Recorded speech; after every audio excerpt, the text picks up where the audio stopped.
What a monstrosity! Where could such a creature even survive?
A contest for the guests of Cordona.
Do not postpone this matter, Mr. Holmes.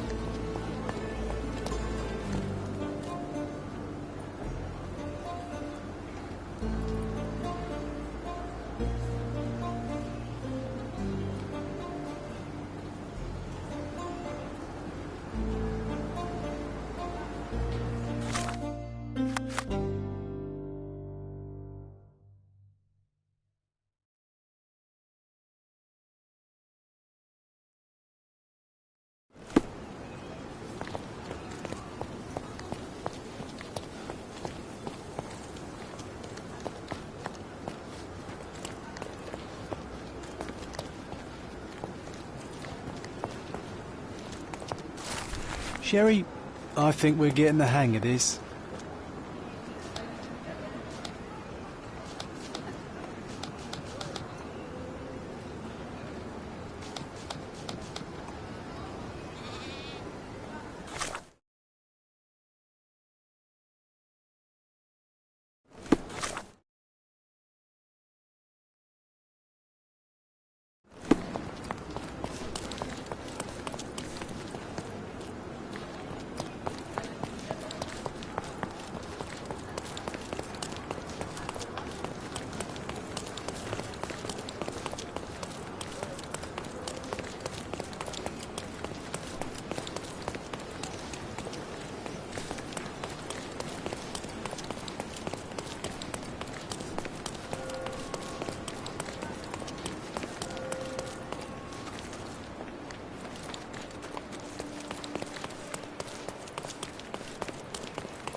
was in the very place marked on the treasure map.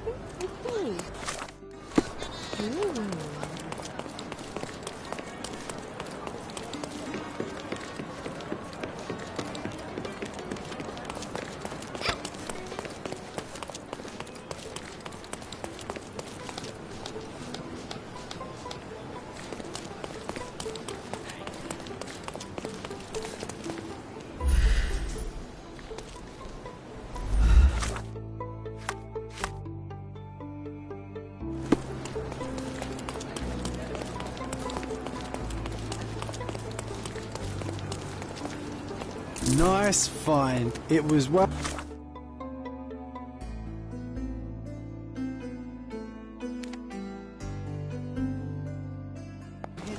But no match for this dynamic duo.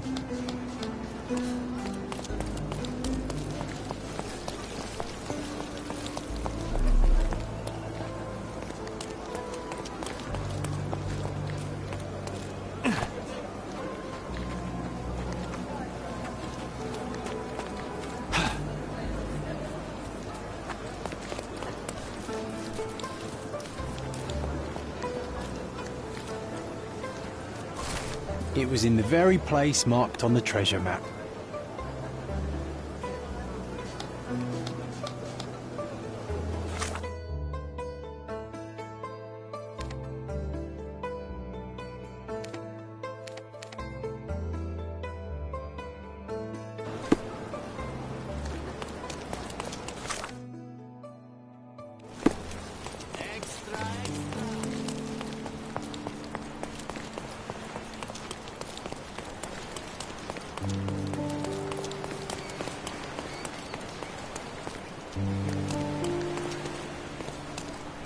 Another treasure located.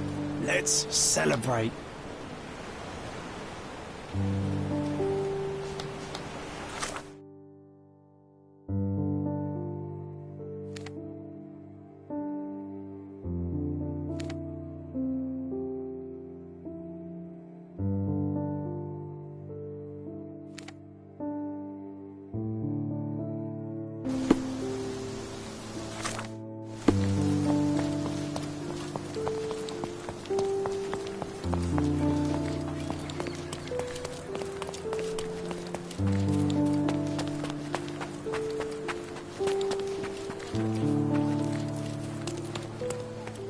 We found the treasure.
Another treasure located.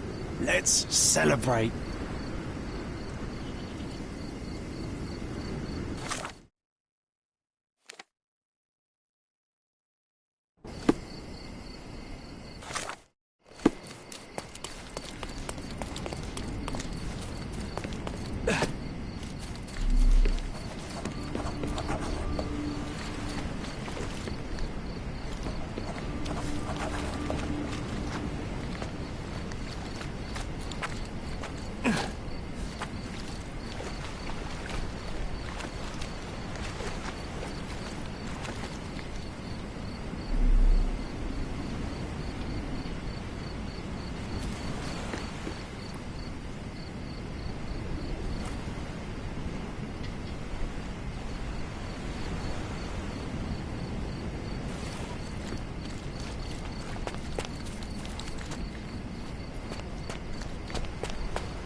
We found the treasure.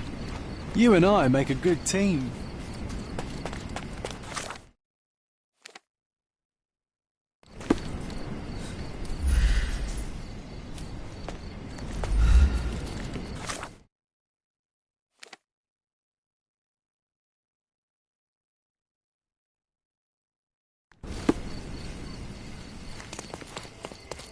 Guests of Cordona, the treasures await you. Collect them all and return.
Sherry, I think we're getting the hang of this.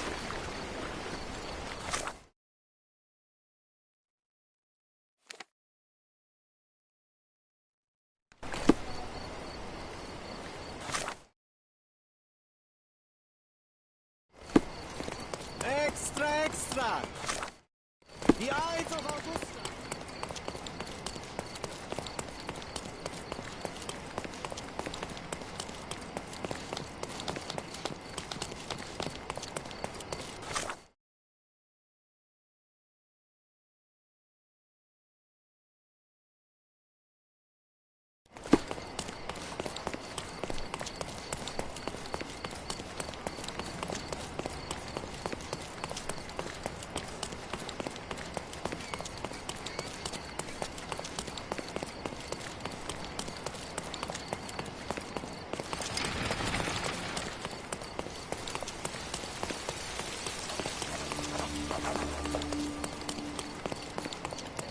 We found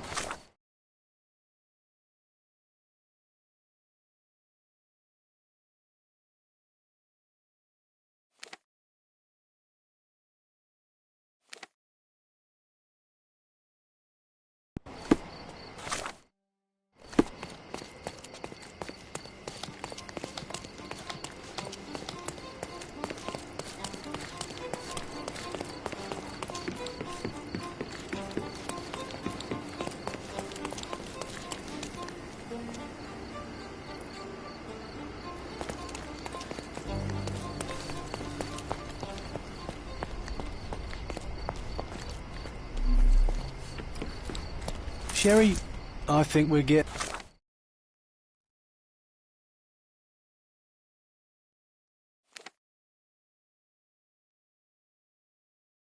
the hang of this.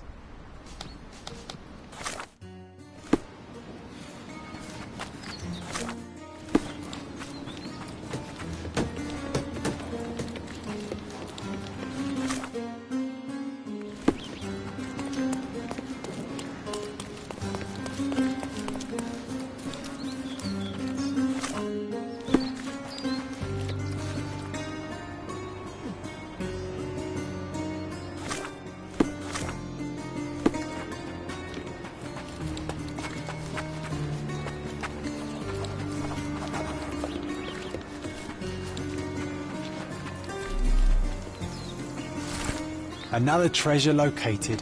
Let's celebrate.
Another treasure located. Let's celebrate.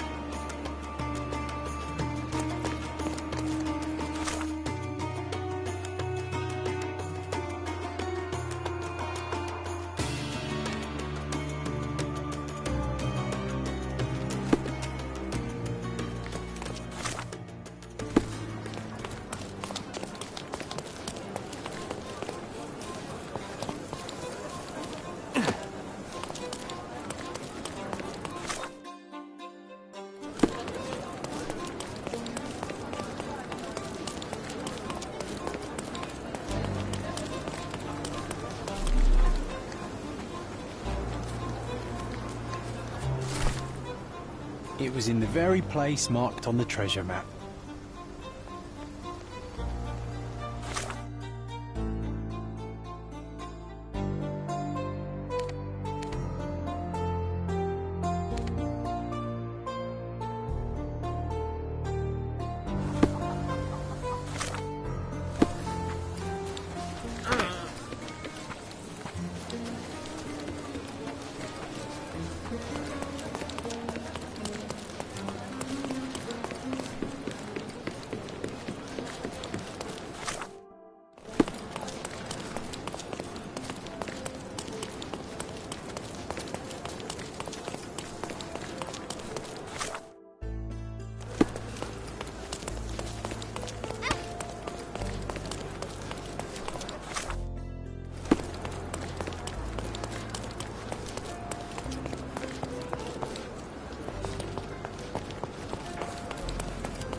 Nice find.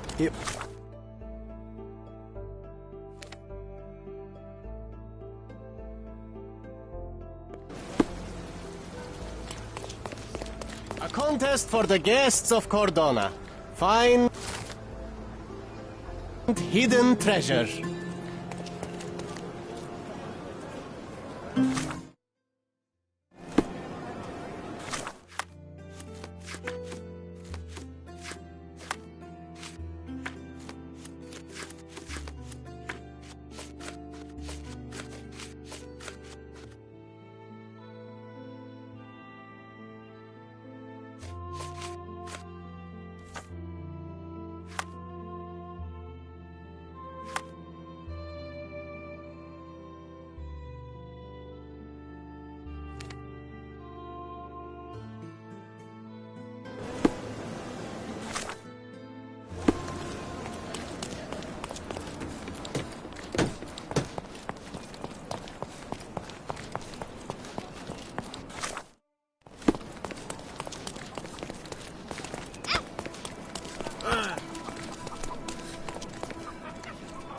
It was in the very place marked on the treasure map.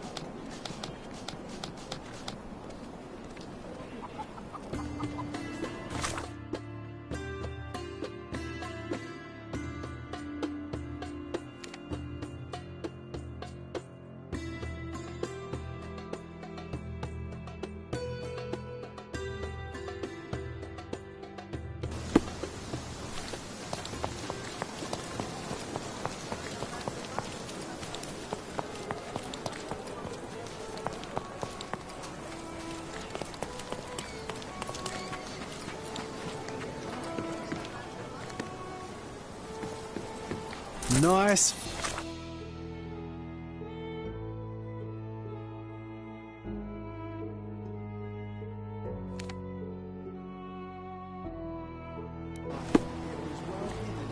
Extra. Turning a blind eye.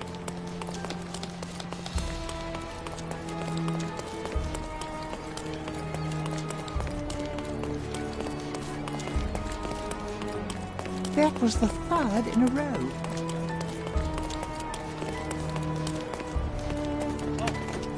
What's up?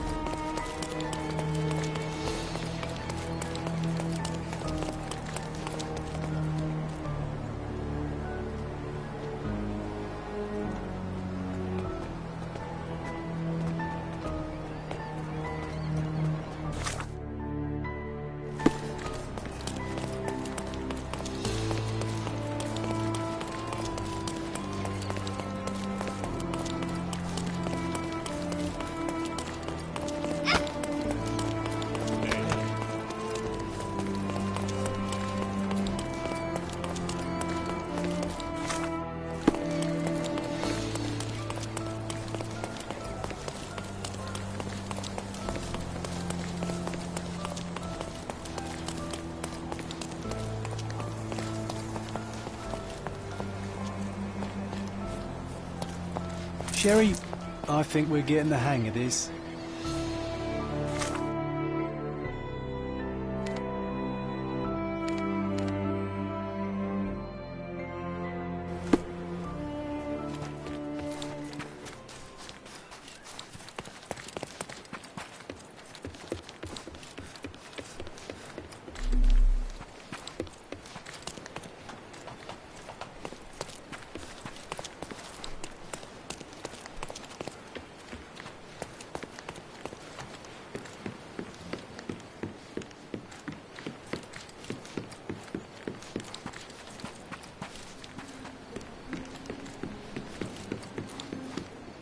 Another treasure located. Let's celebrate.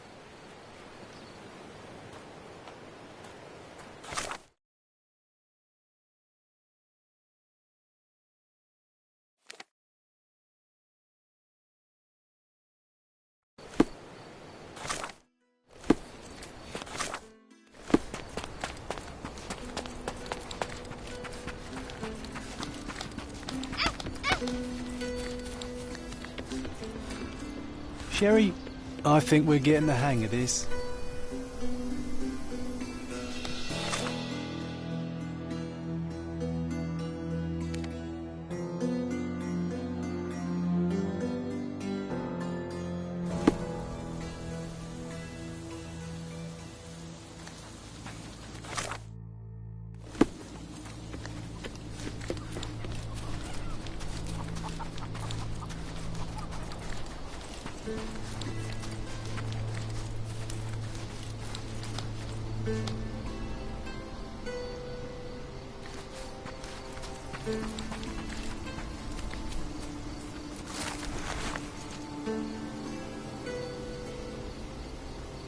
We found the...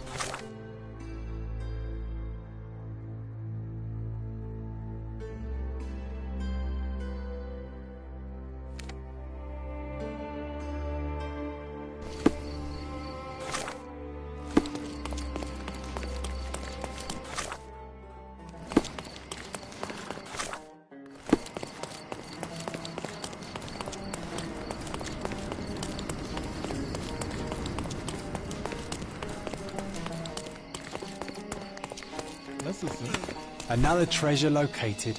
Let's celebrate.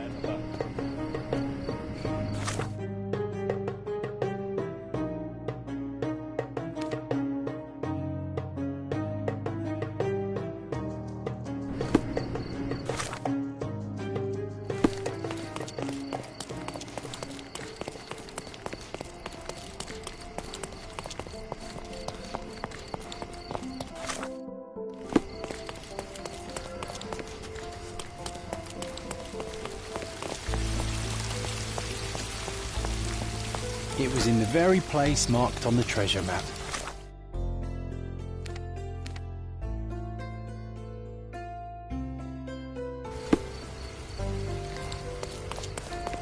A contest for the guests of Cordona. Find hidden treasure.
A large crowd gathered.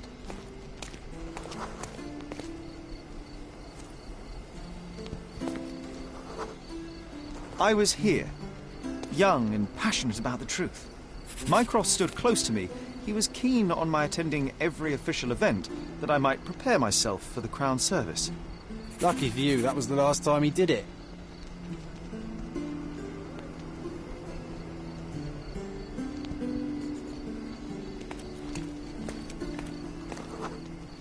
There was a stage here, a tribune.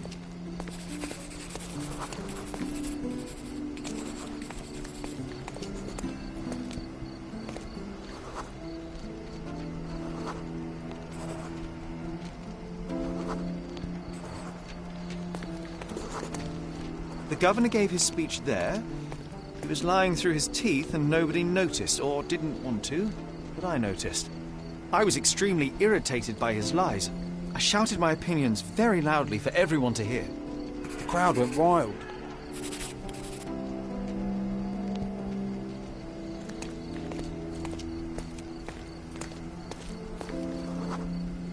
Mycroft was angry but calm. He led me away from the stage.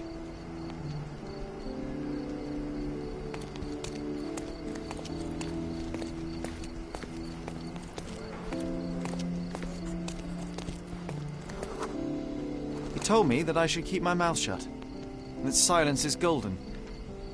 I couldn't stand for that. Behold, Sherlock Holmes's famous adherence to justice was born here.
So the treasure is real, but tell me, John, how did you even guess there would be something on top of the monument?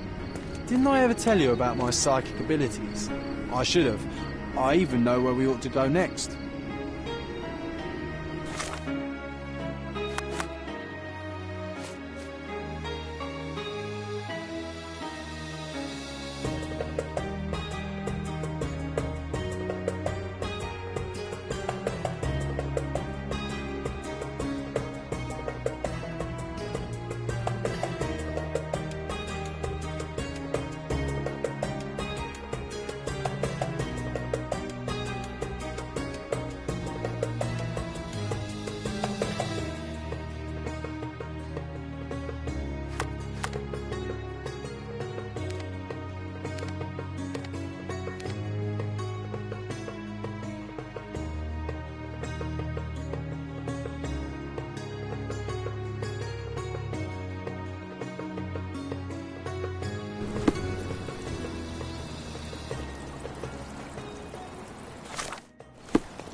I always admire the way you notice such details.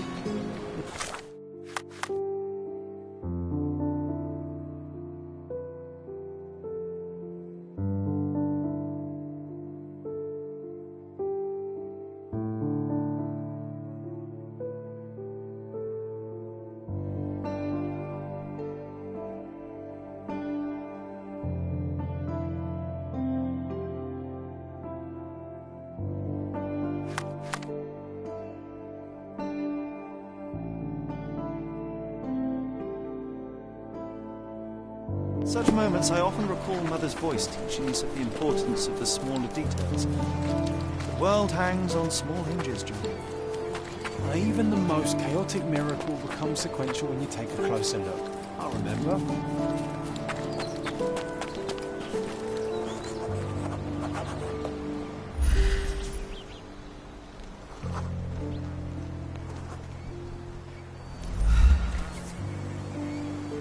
Wait, what?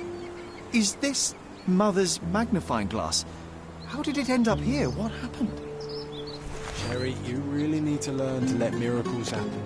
The whole world is one big, unresolved, chaotic miracle. But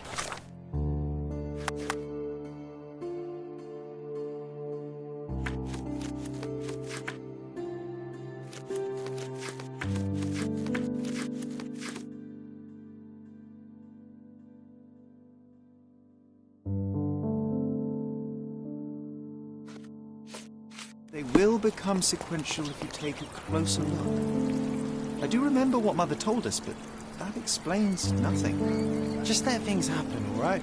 Besides, this little miracle will look perfect in our manner, don't you think?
Oh, so it has taken root.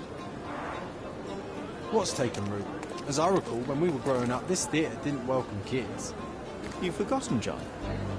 Come to the back entrance and I'll refresh your memory.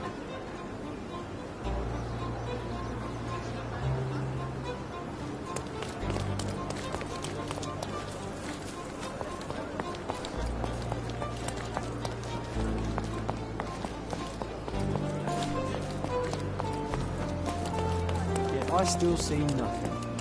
You need to focus, my dear friend. Watch me.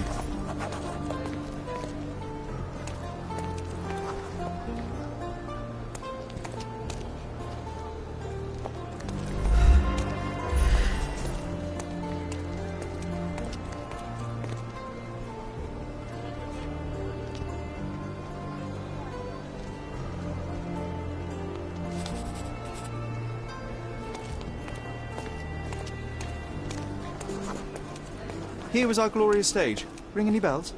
Ah, we don't need to dwell on the past, Sherry.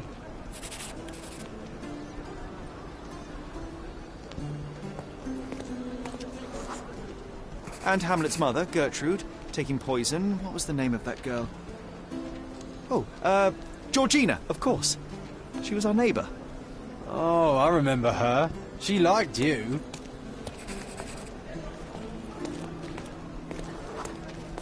And there you were, the best supporting actor.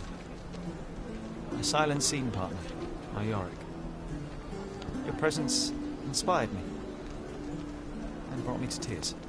Yeah, it hurt to know that's all I could be. Inspiration. I couldn't even play the king's ghost. How's that for irony? To be or not to be? Indeed. I know why you wanted to forget.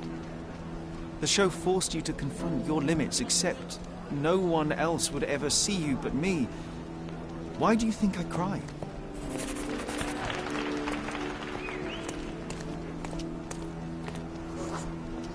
In the end, the audience was thrilled. You can still hear their roars after the final act. You were so pleased with yourself when the theatre director came He down applauded. while you worked. A huge gesture from a man for whom children on stage was an anathema.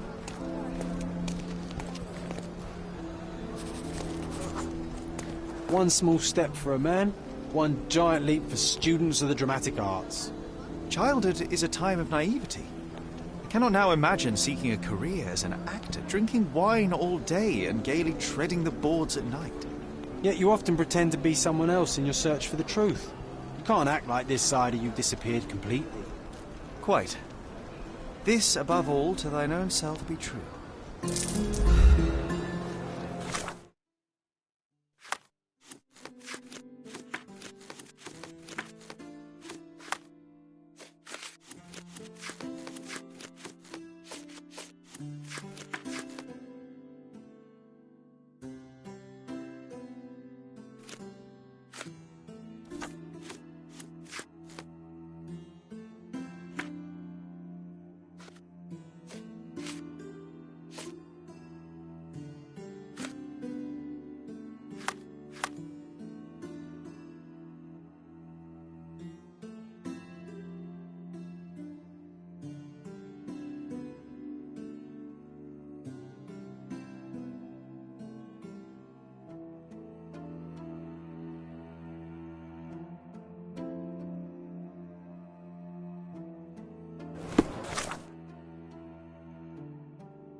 Unholy howls keeping you inside at night? Luigi can help. All ghosts gone. Meet on southern pier of the Silverton port. Donations gratefully accepted. This town loves the supernatural, but all I see is another scam to disprove. The world shrivels under a skeptic's eye. That's why you're so sullen, Sherry. You leave no room for delight in the magical. I delight in making the unknown known. Let us begin by asking someone about the poster and then pay this Luigi a visit at the port.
Not much brandy was spilled when the bottle broke. Someone had drunk most of it already. Not enough blood for a murder, but plenty to suggest fists were flying in a collie shangles. I wonder if Luigi made it himself. I reckon the ghost is responsible for all this mess. Don't jump to conclusions. Until we locate any evidence to the contrary, we shall continue to exclude the supernatural. Let me concentrate, John.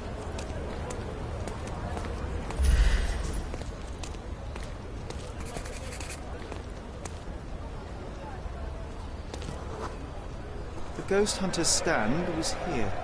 Someone stormed up angrily. Let me take it from here. It was the ghost of Cordona, a horrific being, formless, with evil eyes and glassy skin that shimmered like a nebula. It lurched towards its foe.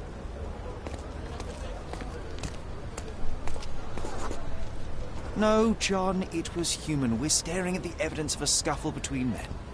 A little imagination never hurt anybody. If a mark realizes they've been had, that the fear was baseless, the money defrauded, they will likely return to voice their displeasure.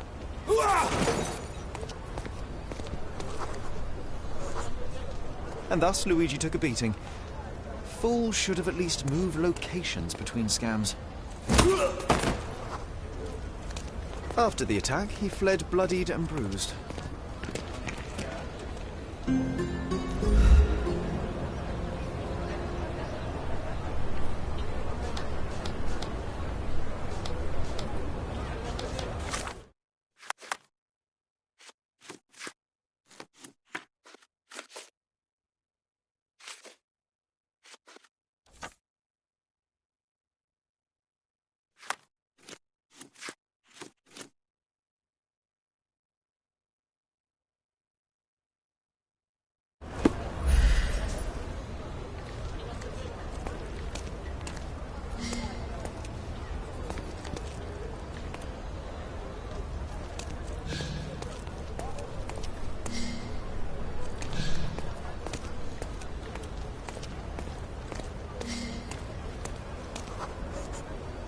Looks like he crawled that way.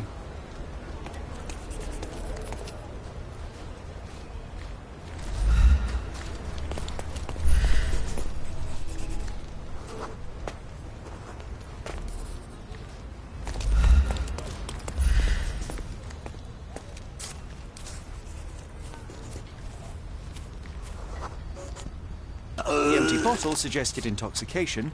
This vomit confirms it. Well, if you were tailing supernatural creatures for a living, wouldn't you start drinking? Thanks to you, I am often forced to tail the supernatural, and yet I'm still sober. Mostly.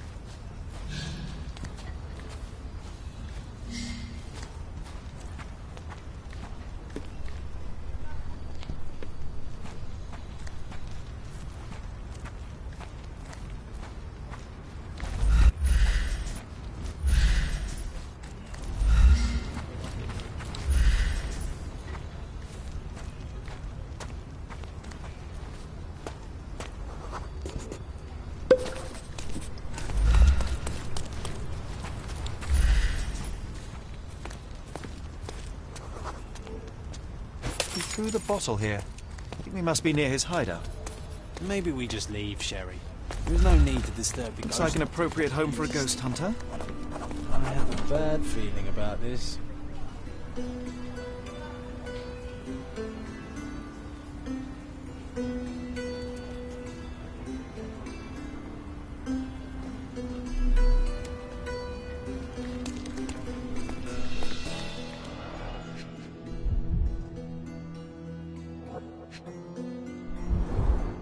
The painter definitely has an aesthetic. Donations, one presumes.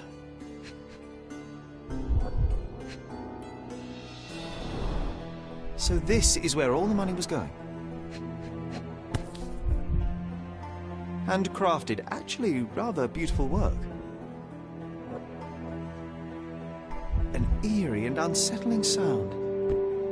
So you see, John, nothing supernatural, just a drunken lowlife fooling superstitious sailors for a living. You can't argue with the truth. The truth will out no matter what one does. You can embellish it all you like, but you're just delaying the inevitable. Well, he can delay it no more. After what happened at the port, this scam won't work again.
It used to contain a silver statue of a miner's... For the ones who gave their lives in the silver mines, for the safety and prosperity of Miners' End, 1830. The lattice work was bent a long time ago. A gloomy picture. But quite poetic. A symbol of safety and prosperity has vanished from Miners' End, and now only the cage is left to remind the residents of their past glory. The canary was stolen a long time ago. There's no hope in finding it now, but perhaps someone might know at least something about it. We should ask the people around here.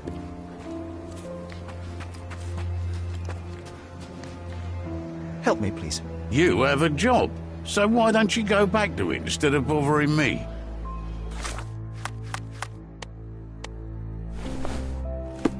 Could you help me? You know nothing of life. Deal with it by yourself. Oh, I am bored. Call me when you find the answer. Can you satisfy my curiosity? Where do you get the idea that I'll help someone like you? Get lost.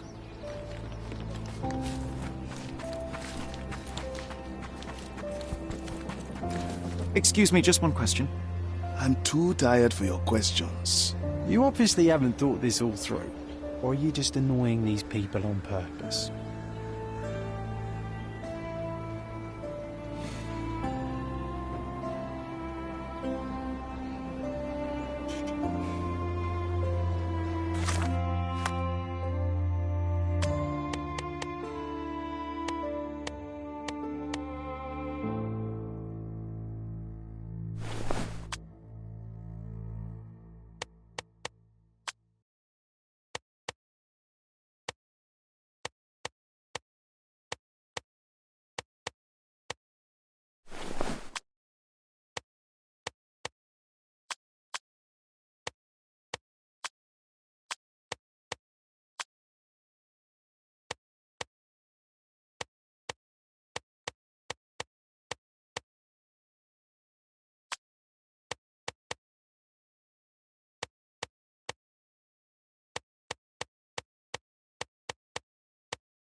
May I ask you something? You have a job, so why don't you go back to it instead of bothering me?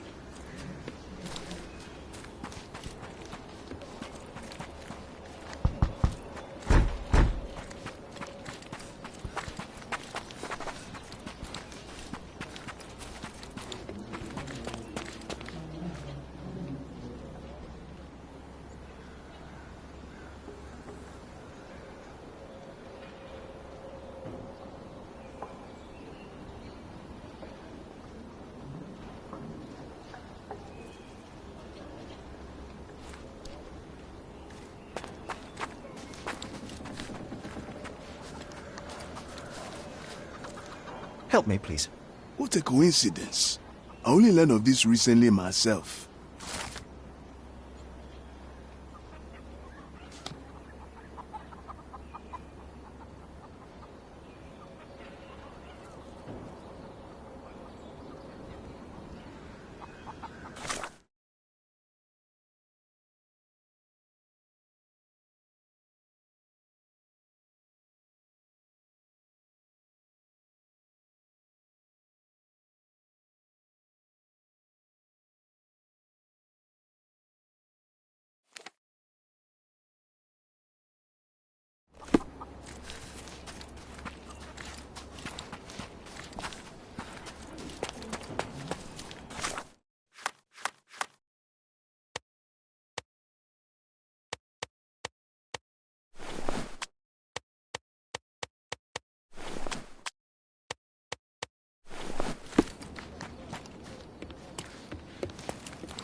My grandma, God.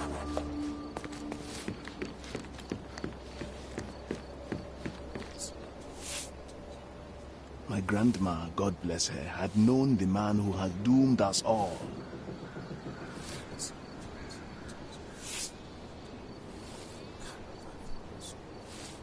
My grandma, God bless her, had known the man who had doomed us all.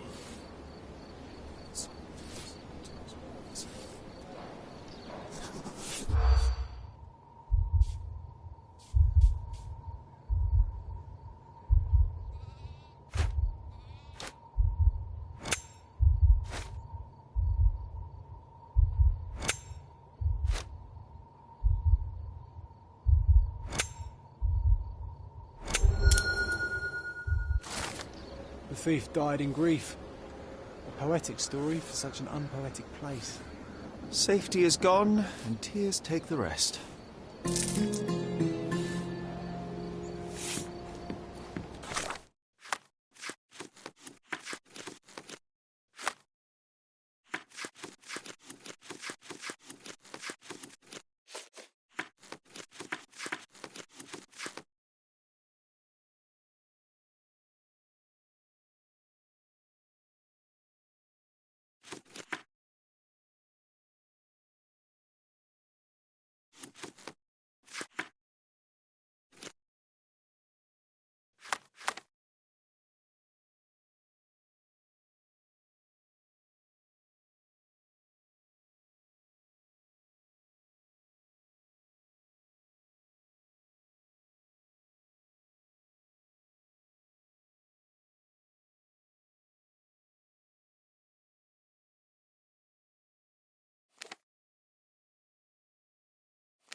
Hey, it was an old skull.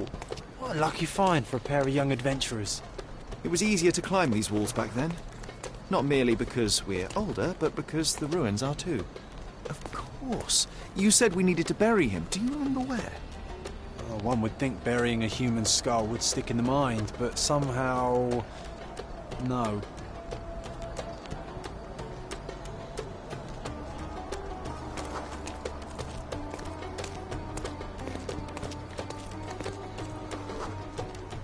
An old man was standing here as we passed.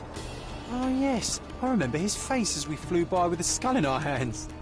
He looked as shocked as our grisly companion.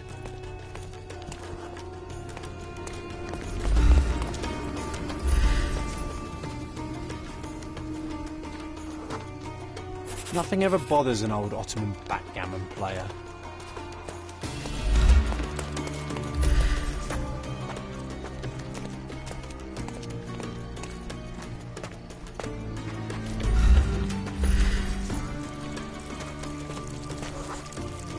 This wasn't the right place for a funeral. We were looking for somewhere more appropriate. Funny, nowadays you love putting men behind bars. You're a fellow of infinite jest, aren't you? The water level was higher back then. I remember swimming through this mire while trying not to breathe in the horrible odour.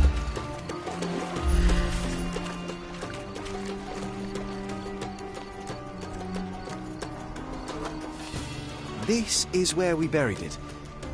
It seems that with time, our friend has emerged once more. The skull is ancient. Its likeliest owner was one of the Knights Hospitaller who died during the siege of the fortress. I remember now, you said this skull was my father's. A child's imagination is a powerful tool. You needed this. A burial process of your own. A ritual so you could begin to grieve. Here hung those lips that I have kissed, I know not how oft. I felt so alone back then, John. Uncertain. Abandoned by my father. I know. The skull wasn't his, though it may as well have been. In the earth, all of us look alike. But putting this man to rest, it did help. I'm glad, Sherry. I find myself rather tempted to keep it. If not for sentimental value, then it's archaeological merit.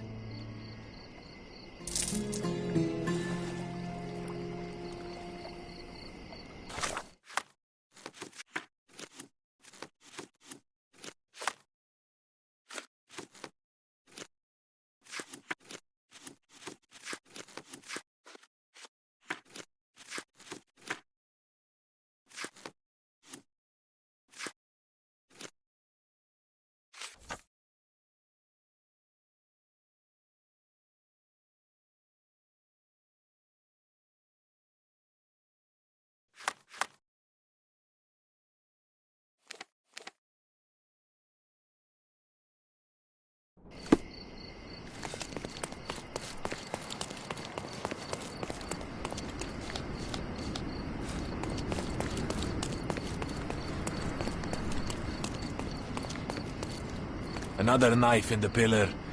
Another debt paid in blood.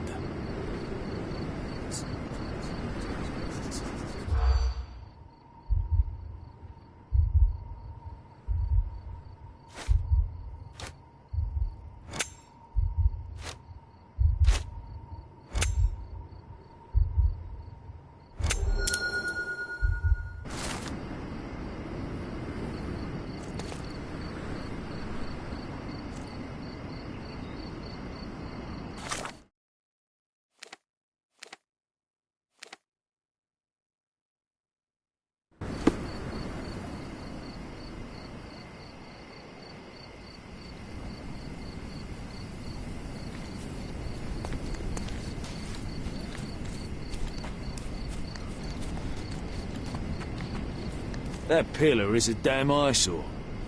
Not for the general, I'd burn it down myself.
Good heavens.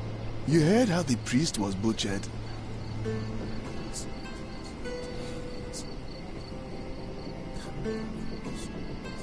Good heavens. You heard how the priest...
Don't miss out. Let's pick something that suits you.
A good choice. A good choice indeed.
May I ask for your assistance?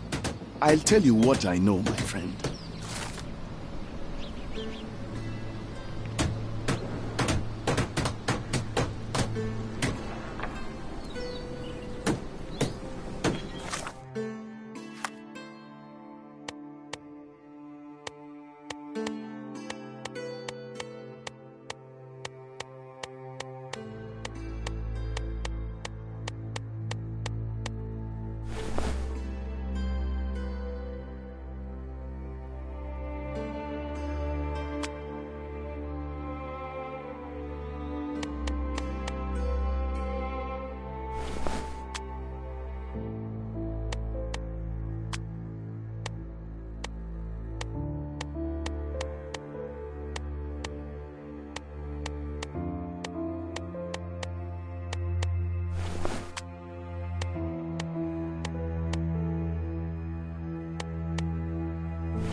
Keep moving, moneybags. This place is not for the likes of you.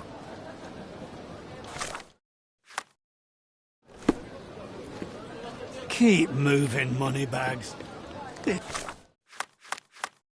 place is not for the likes of you.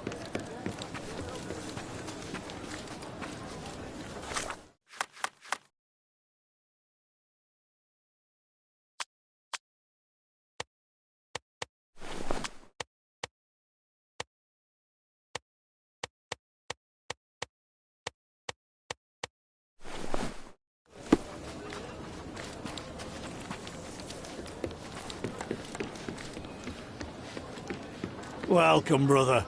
You can always find food and shelter here.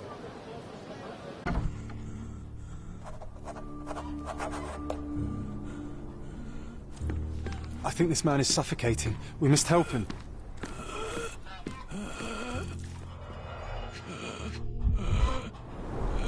He has trouble catching his breath.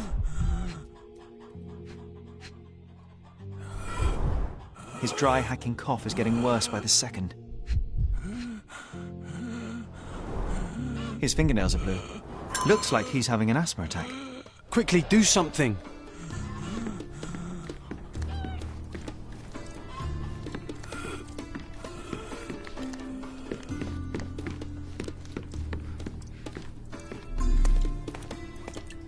Look, here's some medicine. Could be useful.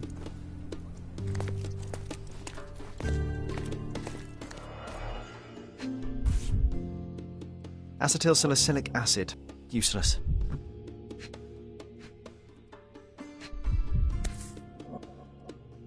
A strong painkiller, but it won't help with asthma.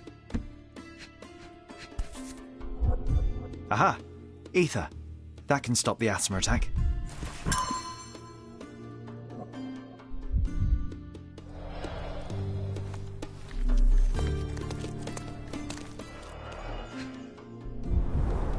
These instruments are of inferior quality, but in capable hands they can save lives.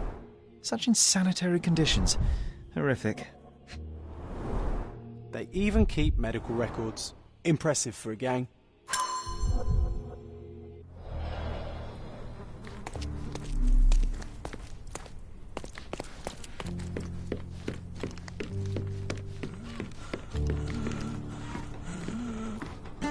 God bless you, young man.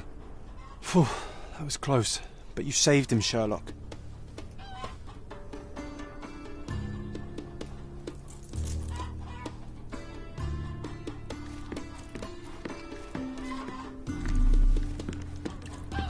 Different sizes, different colours. Some clothes are new. Can I ask you a question? Not my problem.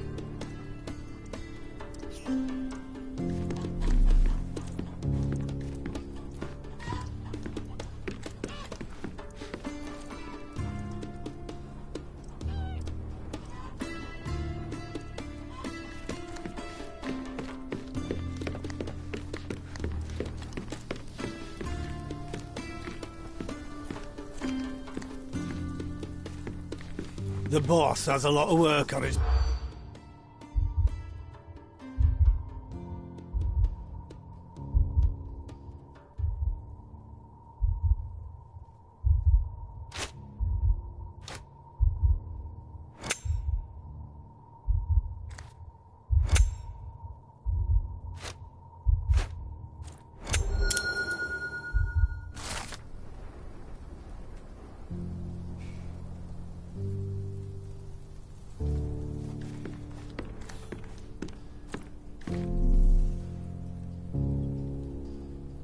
That's far enough, little one.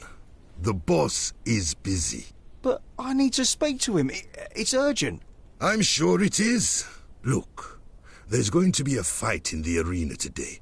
So unless this building's on fire, it will have to wait.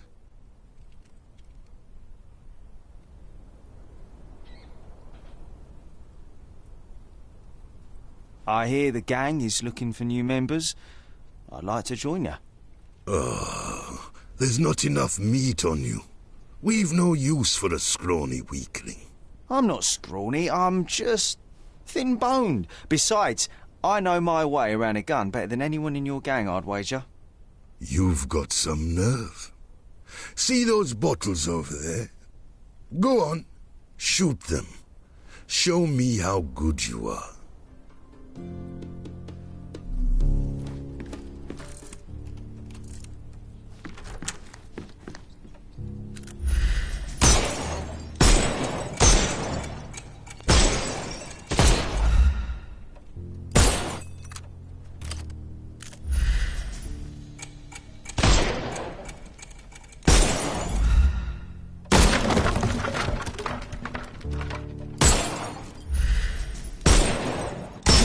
Make yourself useful after all. Go on in then.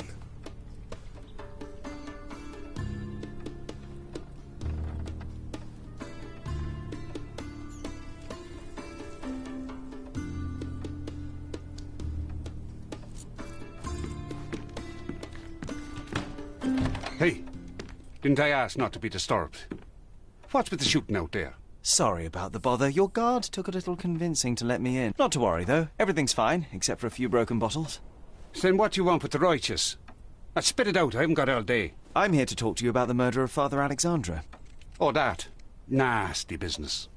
Those responsible will soon be brought to justice.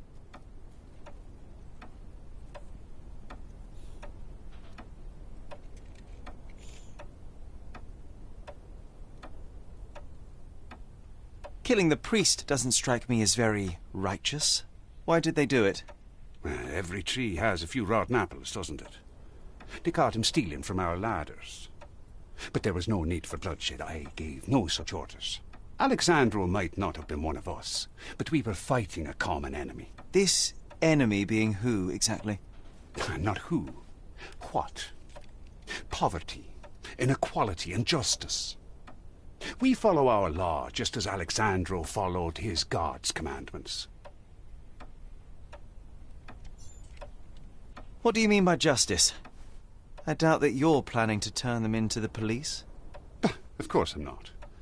They will receive their punishment in the arena of justice. So you're going to kill them just like that? Watch your mouth, boy. I'm not a murderer. They brought it upon themselves. The law applies to all. The murderers must be arrested, not lynched. Let me take them to prison. Do you have some guts to barge in here and make demands? I don't know you, boy, and I don't care why you want to save their hides. But that is not happening. Listen, I want them to pay for what they've done, but making them fight for their lives is savagery. Savagery? So you think rotting in a cave, suffering daily beatings from the pigs, only to be eventually hanged and dumped in a gutter is better? You say you want justice? Fine, go down and fight. Let the arena decide. Whatever you do to them, or they do to you, will be just. That's my only offer. Take it, or get the hell out.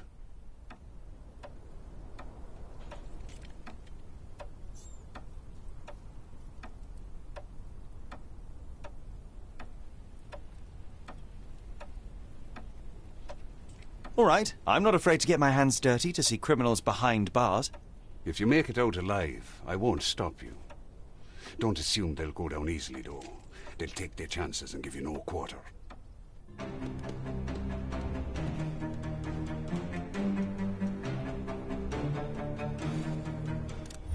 coming.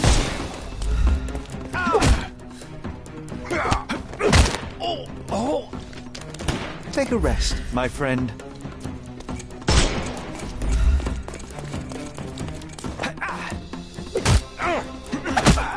Don't bother moving. You've lost.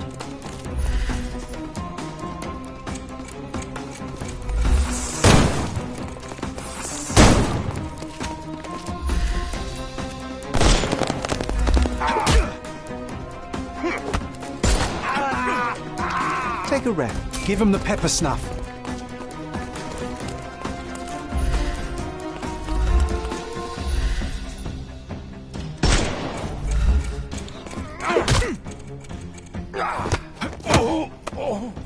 Don't bother move. The snuff's ready.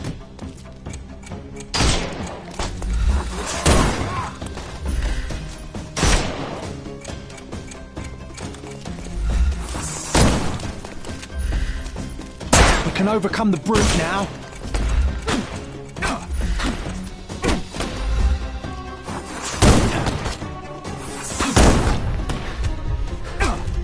I'm coming for you. I couldn't miss the party. Eat lead!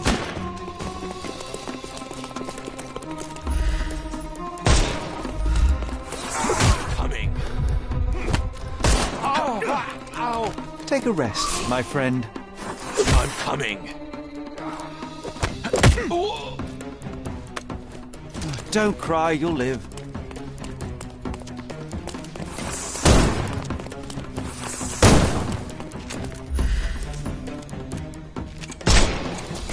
Overcome him. I'm coming for you. I'm coming.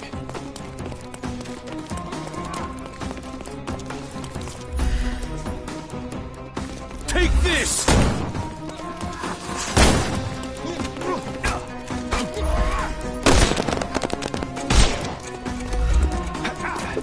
I couldn't miss the party.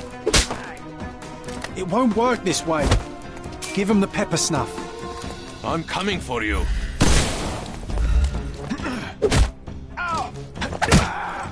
Too simple. The snuff's ready.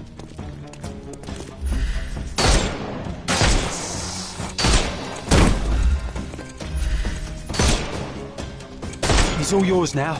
Go for it.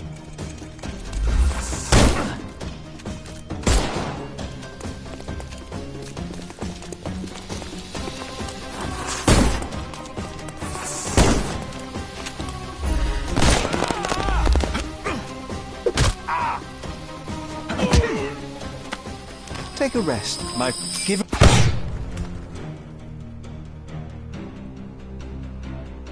Today, justice is on your side, boy. I give you my word, and I'll keep it. My men will deliver the murderers to the police. You think you've saved their lives, eh? But for how long? The prison is unforgiving. And unlike here, their hands will be tied. I fail to see your logic, sir. What I do know is that I'm no judge or executioner, and neither are you. Goodbye.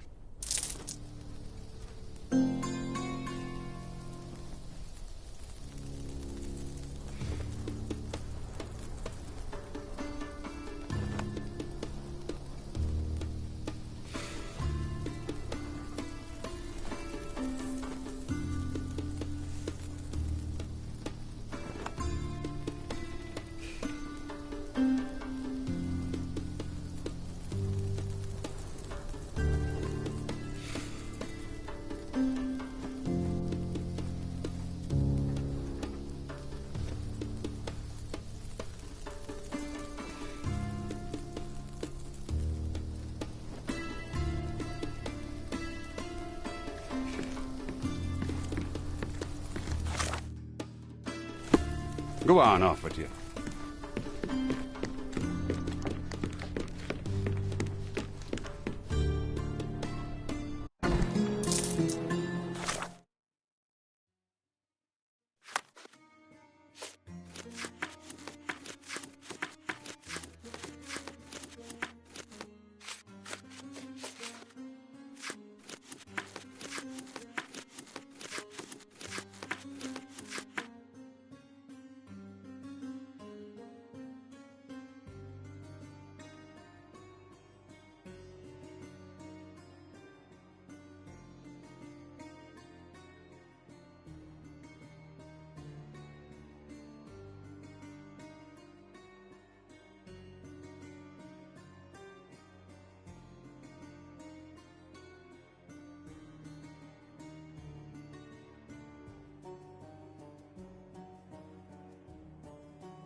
Look at that airship.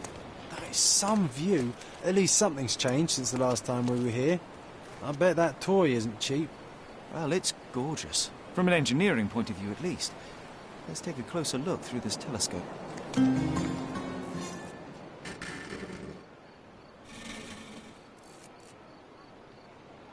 they put it there so people don't forget they are still in dear old Britain, regardless of the climate? Either that, or it's a reminder for the locals to behave.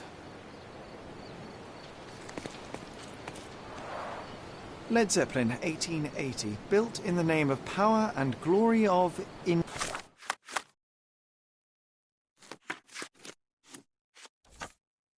invaders, with the assistance of their dog, Edric Arat will be avenged. Somebody used red paint to write invaders over Great Britain and their dog over the governor's name, and then added Edric Arat will be avenged. Interesting. What is Edric Arat? Not what? Who? It's a Turkish name. Somebody seriously doesn't like this machinery floating above their heads. If they mean this revenge thing, something bad might happen. Maybe we should look into it. What'd you say, Sherry?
We're going to blow it out of the sky. I saw the stuff in the yard.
Are you sure you want to go in there? Breaking into the secret meeting of those radicals? I don't see how we could pull off any peaceful negotiations. For radical meetings, John, we have some radical means of negotiation. You have, not we. Remember? Be careful out there.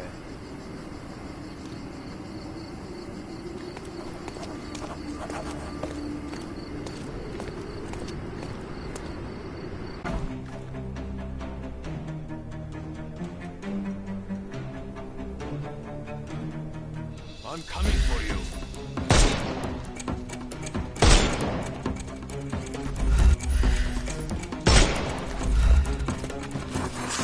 I'm coming. Oh! Too simple. I couldn't miss the party.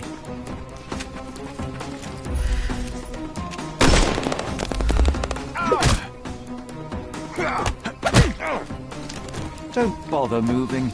You've lost.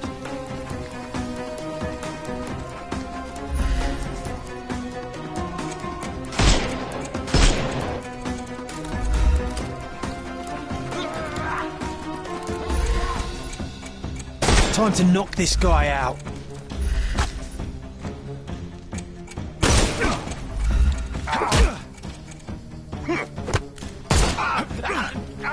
Take a rest. The snuff's ready.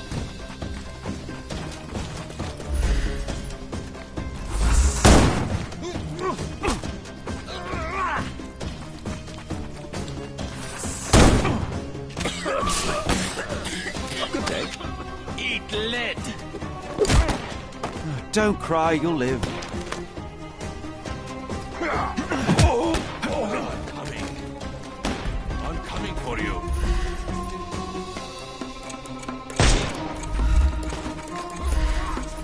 We can overcome the brute now.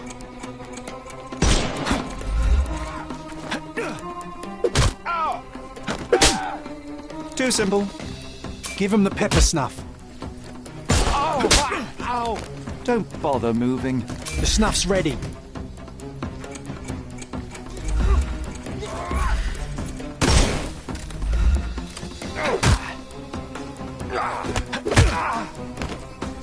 Too simple. Give him the pepper snuff. Time to knock this guy out. Eat lead.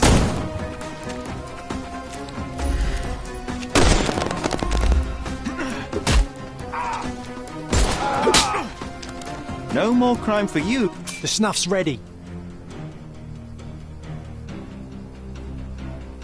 Why does this make me feel as if we're the invaders on these people's land?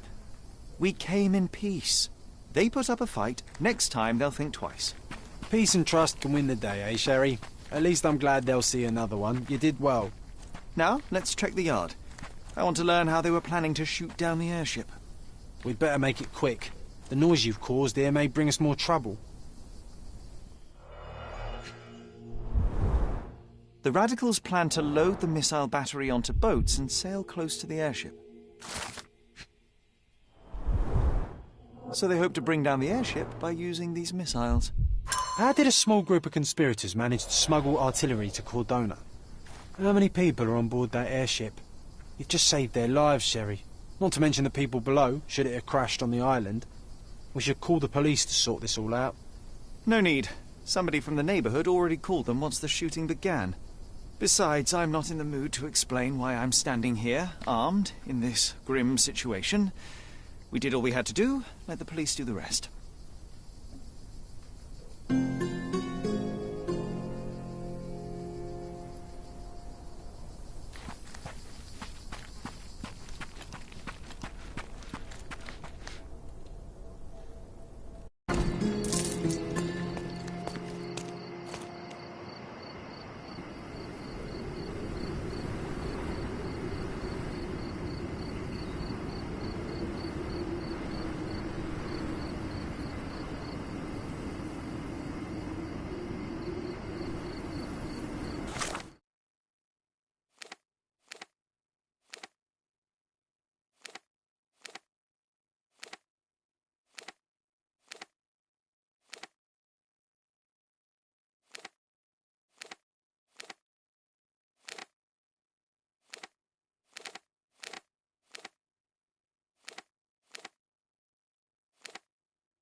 Nice to see you.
Extra, extra!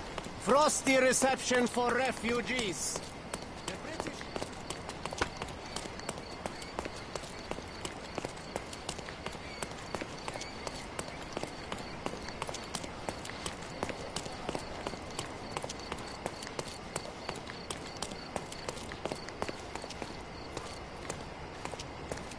That was the third in a row, and all are in grand array.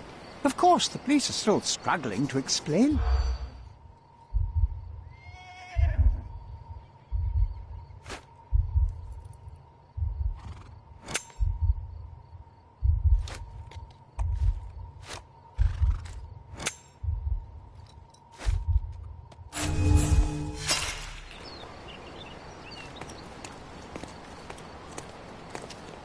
That was the third in a...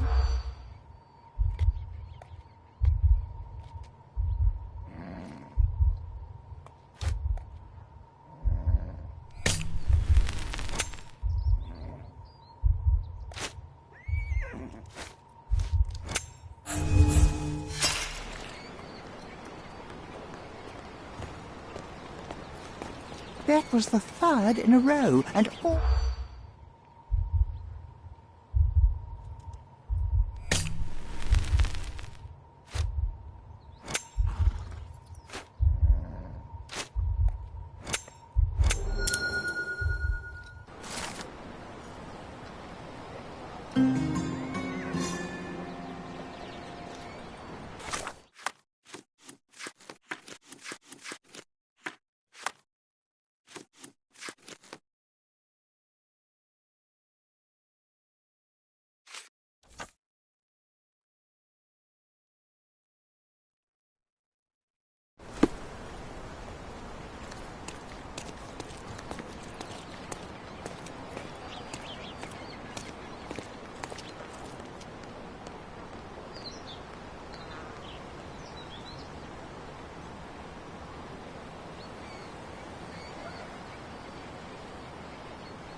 Well, aren't you a dashing young man?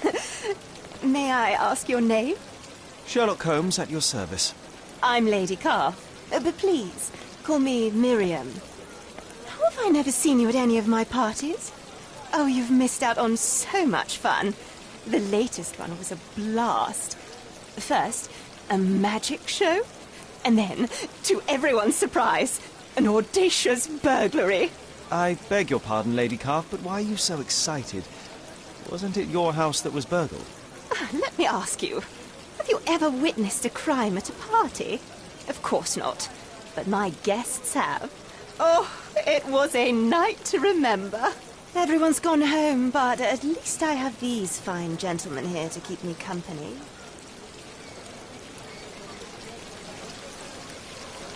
This looks quite lax for a police investigation. I'm sure the officers are eager to sink their teeth into the case, but I thought a small aperitif wouldn't hurt. Nothing like a little champagne to get the brain working, I say.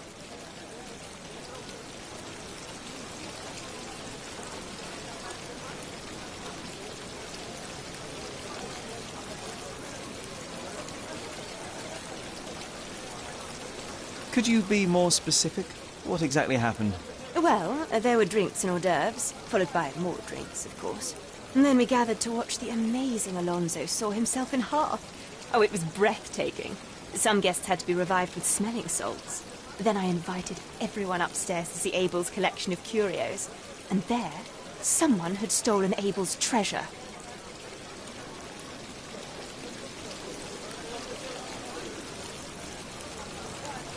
You mentioned a treasure. Frankly, I have no idea what it is. Some kind of shell the size of a dinner plate. Didn't look that valuable to me. Abel brought it back from America, a place called Massachusetts or something. You mean Massachusetts? Yes, Massachusetts, that's what I said. He's been strangely obsessed with it ever since. Locked it inside a chest like some treasure. Poor Abel, he's going to be so upset when he returns.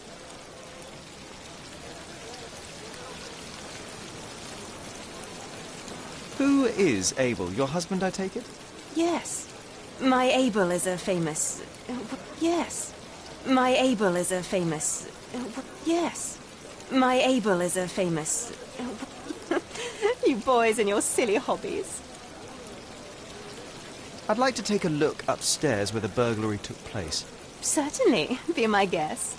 Such Certainly. Be my guest.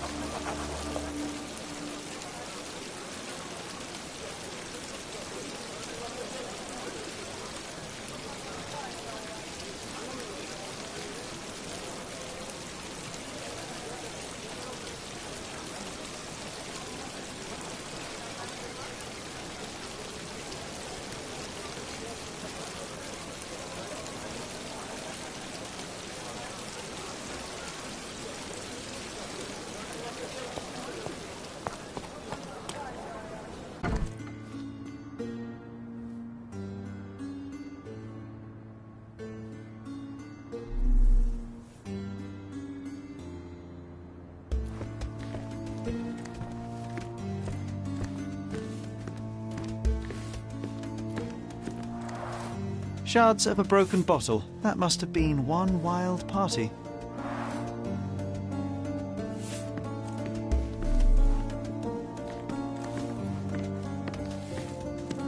Oh gosh, I feel sorry for the housemaid.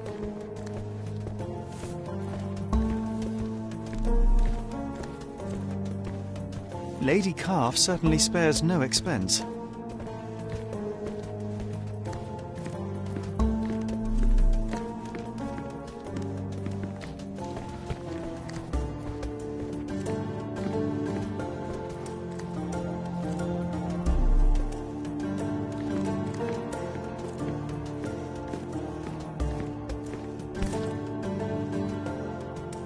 This ribbon bears faint traces of soot.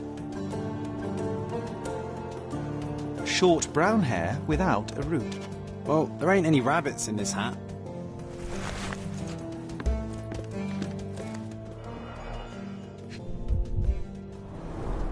This deceptively simple box is actually an elaborate apparatus.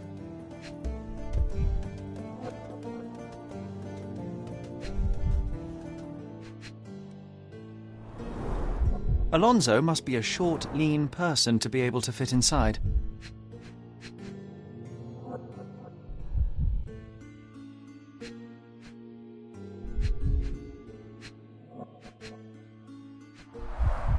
An industrial-looking saw, I imagine it's fairly loud. The saw was working for several minutes to build up tension in the audience.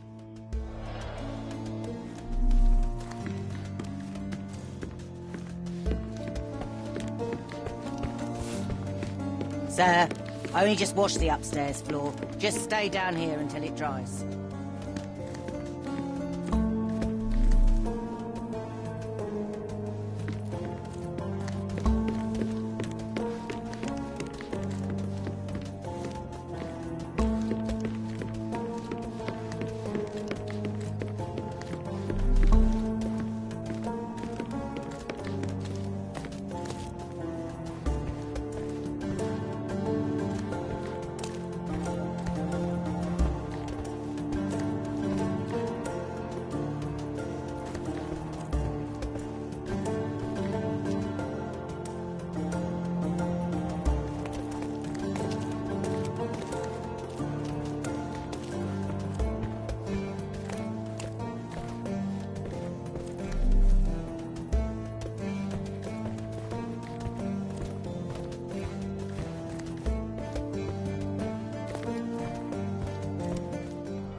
I'm not half bad, am I? You have to admire the gall.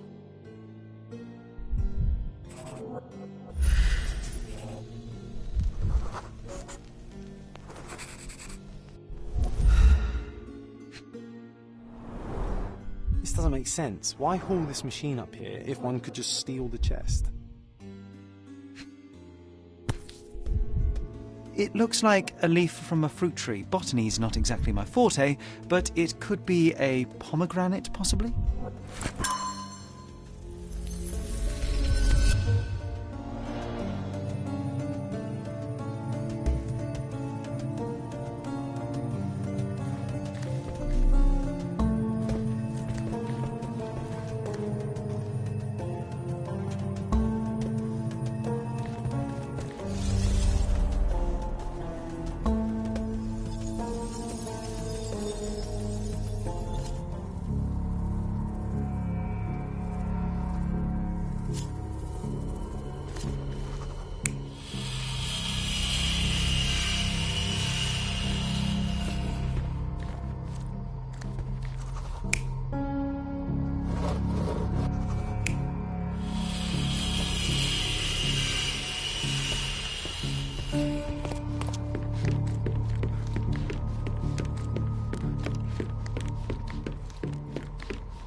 To saw the chest and mask the sound, the thief used the same equipment as in the magic trick, and at exactly the same time.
That's it, a pomegranate.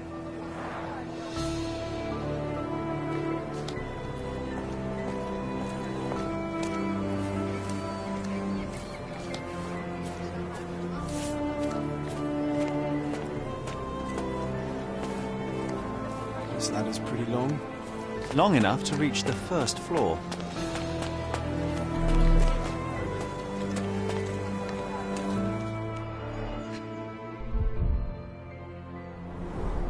These gardening clothes look dirty, but those aren't grass stains.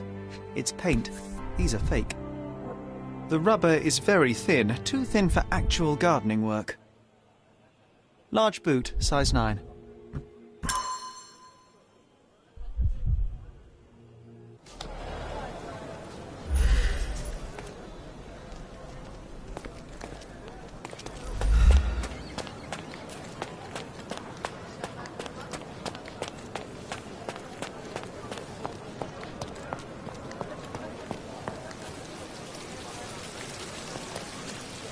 I can tell you how the crime occurred, ma'am, but first, if you'll indulge me. You don't have a full-time gardener, do you? No, I don't. Why, do you think the lawn needs mowing? Your lawn is perfectly fine. I just wanted to confirm my theory. The thief was disguised as a gardener in order to blend in with the servant. He used a ladder to climb up to the first floor and later escape. But the sawing? Surely we would have been alerted by the sound. Ah, this is where it gets interesting. You see, the thief timed it precisely to match Alonso's performance. Evidently, he knew the trick inside. Golly gosh, that makes it even more extraordinary. Mr. Holmes, you are a delight. You absolutely must come to my next shindig. I can't think of anything I'd rather do less, but this investigation is far from over. Farewell.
Is this familiar to you?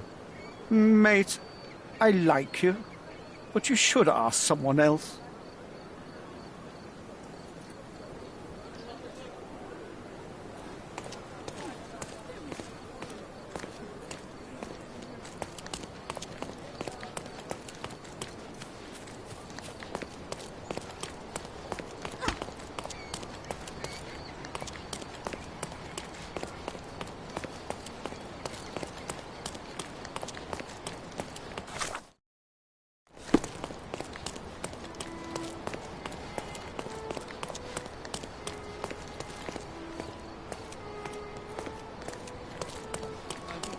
Can you satisfy my curiosity? The law can't help you with that.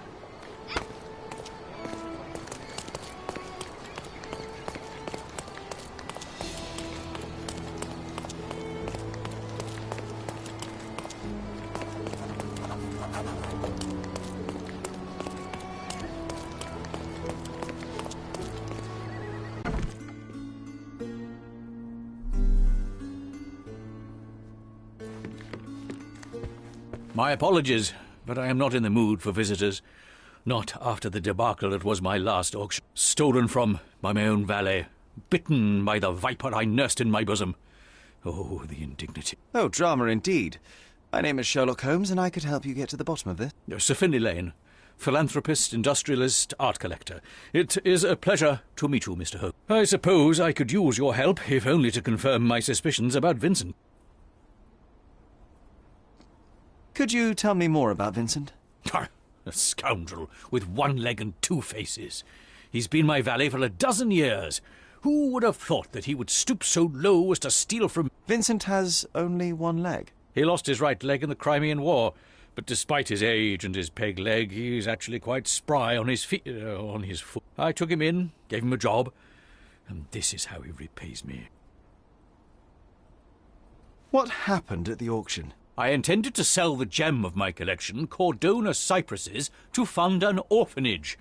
God knows we need to take some of these poor waifs off the street. To entertain my guests before the bidding, I arranged a magic show. When it was over, I went upstairs to the gallery, and it was gone. The cypresses were gone. Did your guests enjoy the show? Oh, yes. The amazing Alonso is well worth the money. The orange trick was nothing short of amazing. Everyone was completely enthralled. So you suspect your valet of stealing the painting? There's no one else to suspect. He's the only person other than myself who was upstairs that day. He had asked for a day off only the night before, so I was a little surprised when he came here just before the auction. Did he tell you why? Something about a damaged wallpaper roll. I'm refurbishing some rooms, you see, but that's his job. I don't bother myself too much with the detail. I'd like to take a look upstairs where the burglary took place. Well, you look like a decent man, Mr. Holmes. Here's the key to my gallery. It's the only copy, so please don't lose it.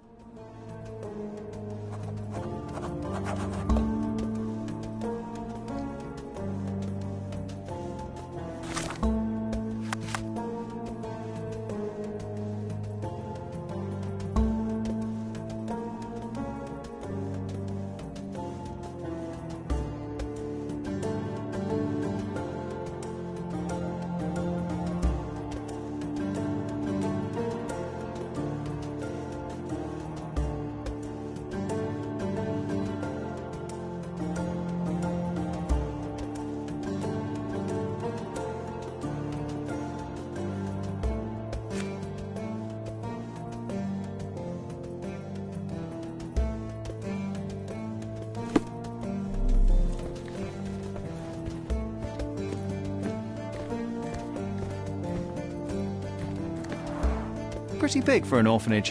An ambitious project. These must be the names of the contributors. These must be the names of the contributors.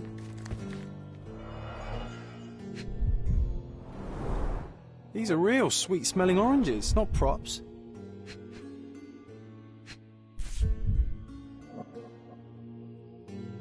There are traces of concealer on the rim.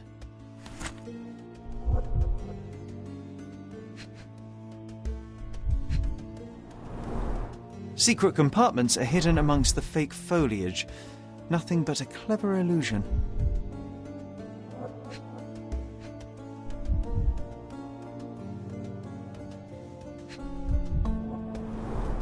Pushing this button makes the oranges grow within seconds.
The frame is intact, he took only the canvas.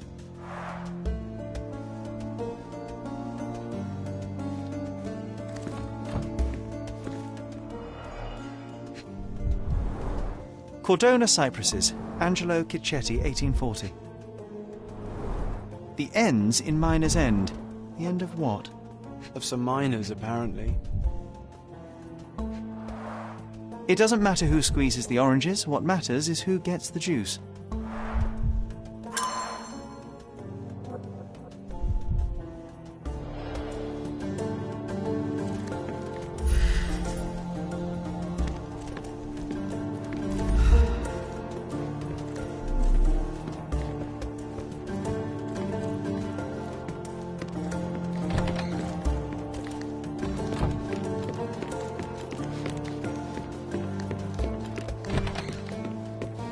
Oh, someone spilled the paint. Mind your step, Sherry.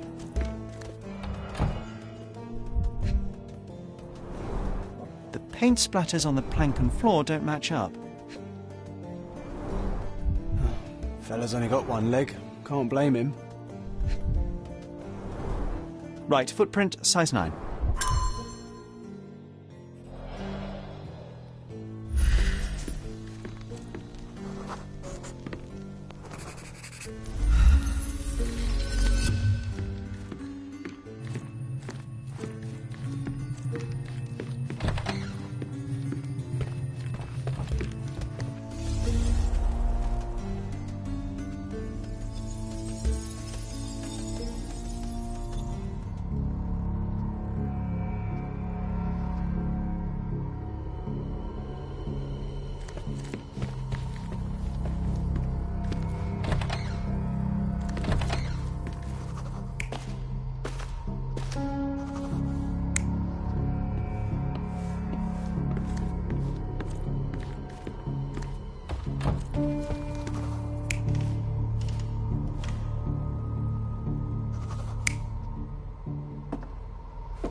You're not even trying, Sherry.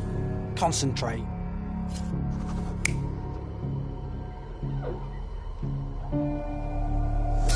The thief entered the house disguised as Vincent, removed his fake peg leg, and walked across the plank to the gallery where he stole the painting.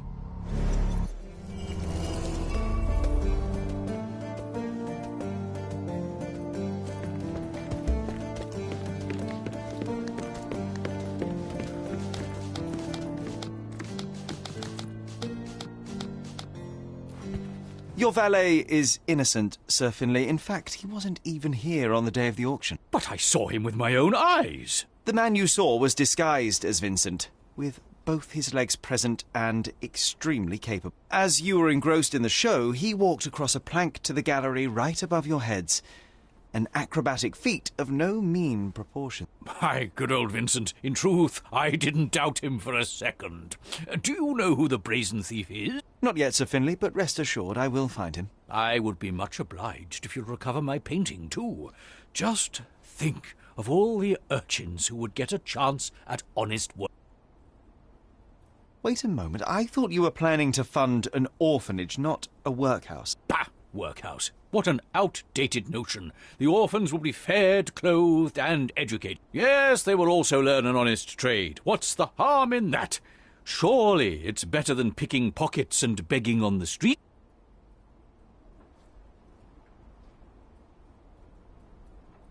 With all due respect, Sir Finlay, this is exploitation of child labour, no matter how you look at it. You're entitled to your opinion, sir, but the fact remains the painting belongs to me, and what I do with it is nobody's business but my own. Thank you, and good day.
Who do you think you are, barging in here like this?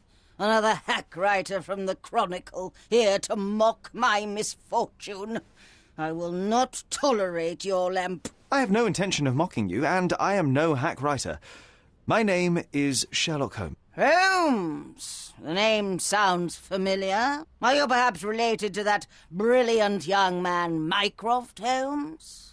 My late husband, Sir Ralph, spoke very highly of him. Yes, indeed, he is my brother. I am sorry for your loss, Lady Gruber. Loss isn't the word for it. It's an outrage. It was a black pearl necklace, not some mere bauble. Actually, I meant your, Never mind. What happened exactly? What happened? I was robbed, for heaven's sake. While my guests and I were enjoying the amazing Alonso show, a thief broke in through the window and stole my necklace. Do you suspect anyone? One of your guests, perhaps? Good heavens, no. My soirees are strictly for Cordona's creme de la creme, very far removed from the debaucheries of that libertine Lady Carr. Do I suspect Lady Vaughan, the governor's own cousin, or the Right Honourable Lord Crane, or Lieutenant Colonel Wolfe from Dorset? Preposterous! It was a magic show, yes? Oh, yes. Alonso turned cards into butterflies. An impressive spectacle. Everyone loved it. Lieutenant Colonel Wolfe became so excited he had a coughing fit. I had to send him to the guest room to catch his breath.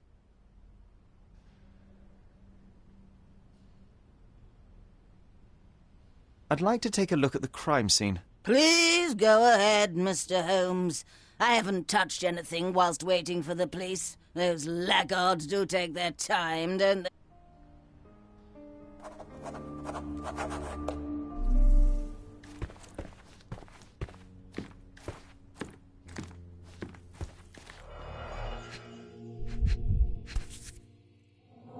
Signed by someone from the audience, I think.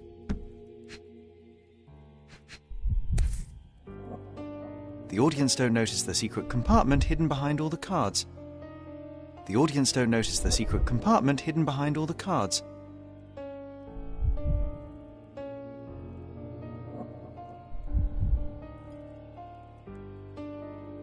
Pushing this button swaps the upper and lower compartments and releases the butterflies.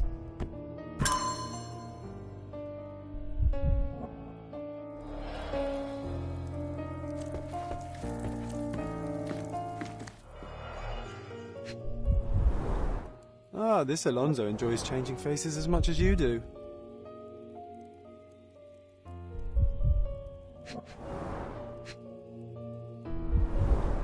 A hint of gravitas for my wardrobe.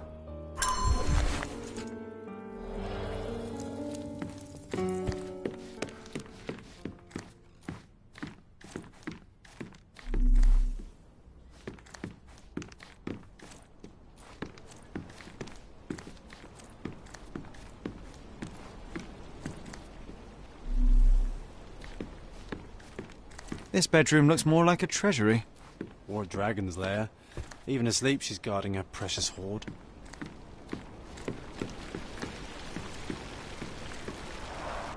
The glass and the locking bars are intact, the windowsill is perfectly clean.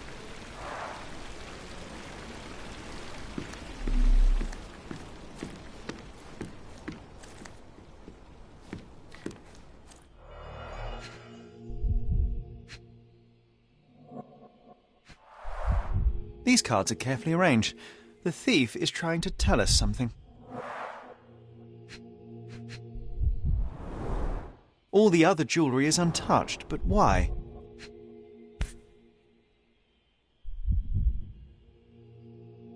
This butterfly must have seen something. Come on, little chum. Spill it.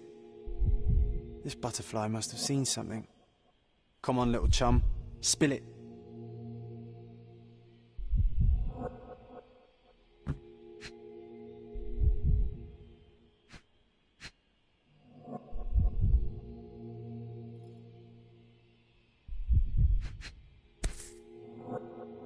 How did it get here?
The Lieutenant Colonel picked the lock to the bedroom and opened the window to make it look as though someone broke in.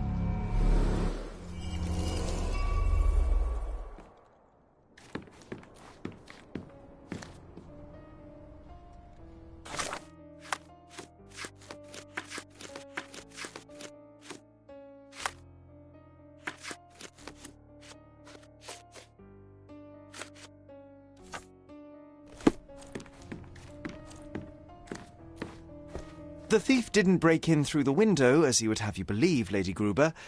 He picked the lock of the door from the guest room. It seems as though Lieutenant Colonel Wolfe has sticky fingers. But why would someone of his station commit such a crime?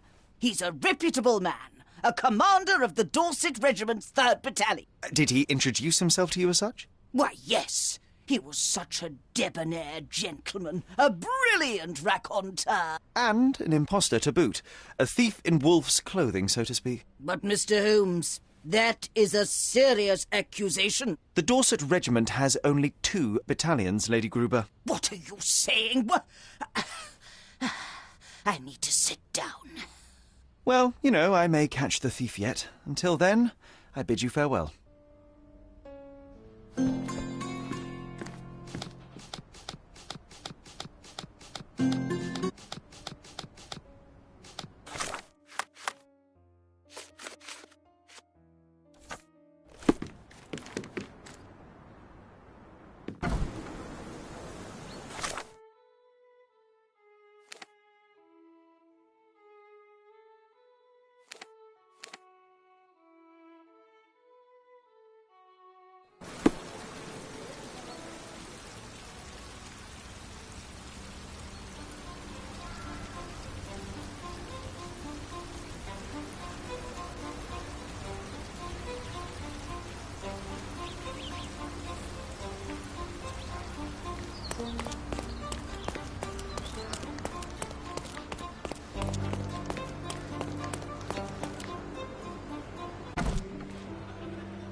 Extra! Extra! Headless eels floundering! The cheapest news on the island.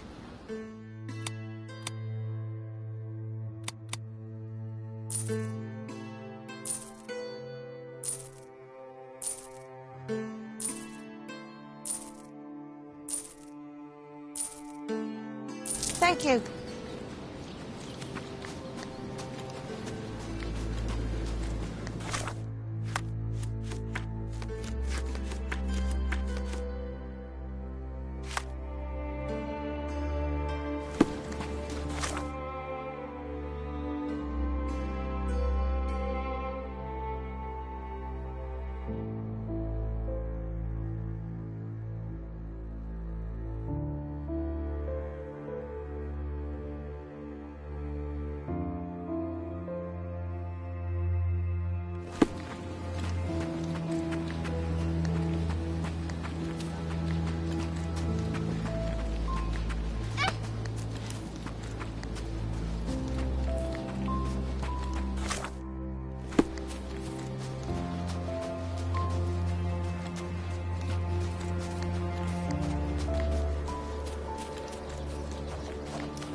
You must be the amazing Alonso. Sir, if you want to book a show, unfortunately that is not possible. All of my props have been confiscated until further notice. And if you're here to ask me about those burglaries, I have nothing to add to what I've already told the police. It wasn't me.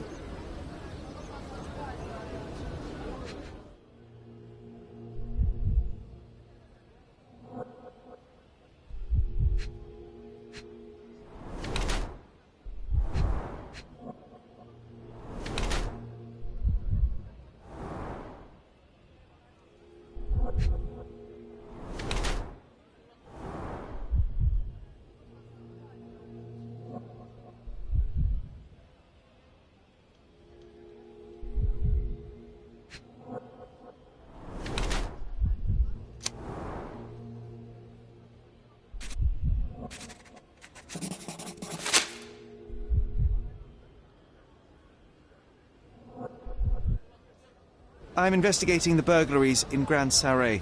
The clues led me to this atelier, but I did not expect to see you. Someone has clearly been playing tricks on you. Cruel tricks. It's good to know that you're on my side. I'm here seeking answers the same as you. The person behind this knows my tricks well. So well that it's uncanny. The thing is, I used to practice here back when the atelier was in business. Some of my props are still in the basement. And the answers are too, I think. What are you waiting for, then? Look around you. This neighborhood is a criminal's paradise. The building is overrun by bandits. What should I tell them? Don't mind me, fellas, I'll be in and out. Let me compliment you on your disguise, especially the mustache. Thank you kindly.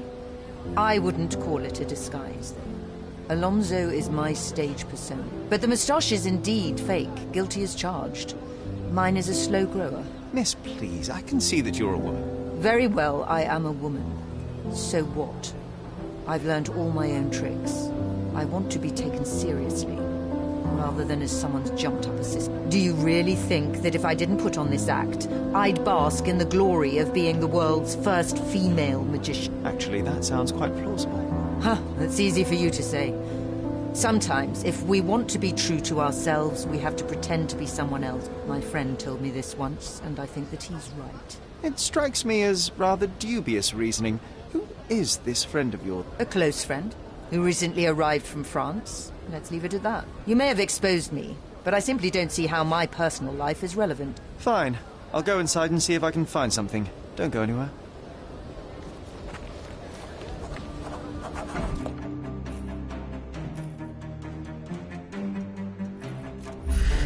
I'm coming for you.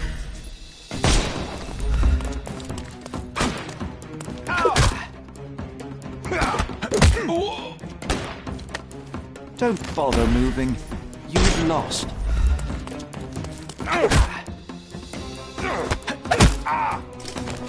Don't cry, you'll live.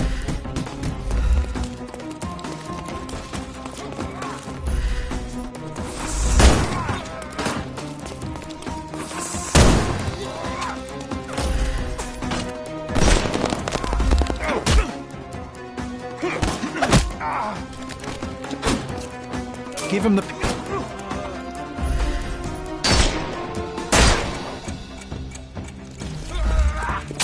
I'm gonna hurt you!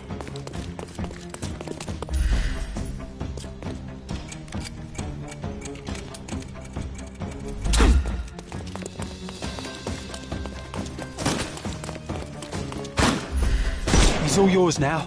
Go for it.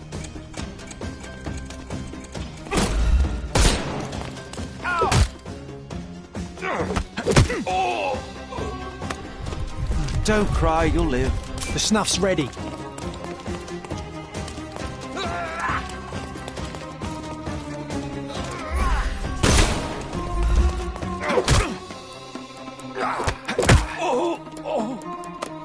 Too simple. Give him the pepper snuff.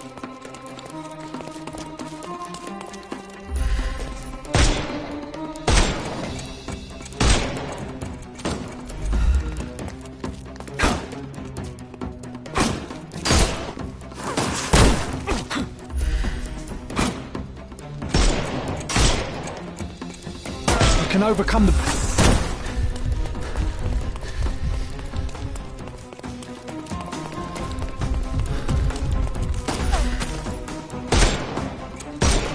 ready for some pain.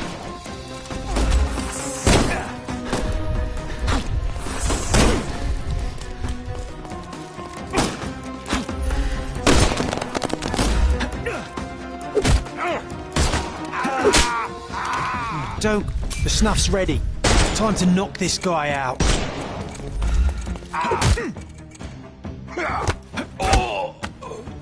Don't bother. Give him the pepper snuff.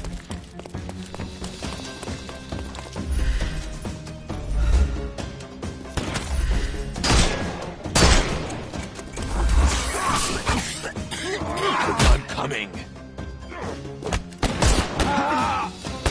Too simple.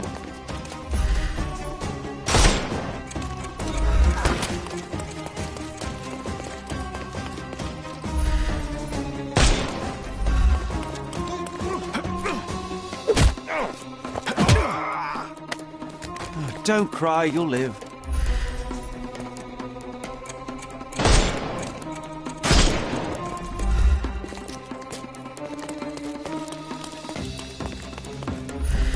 He's all yours now. Go for it.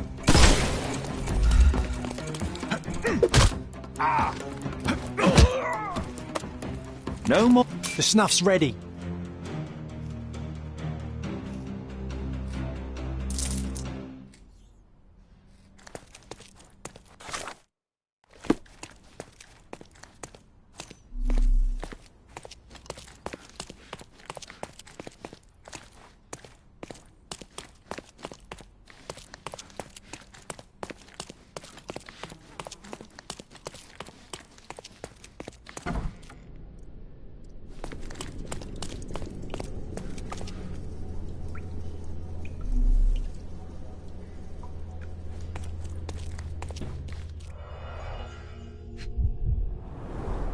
The saw was tested on different materials, most meticulous.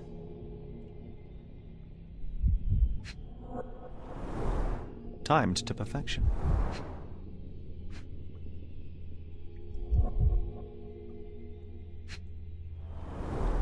The same oranges as we saw at Lane's house.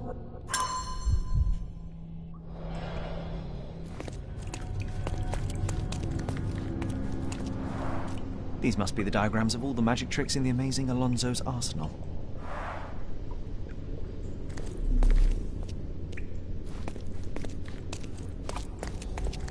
So little light for these little fellas.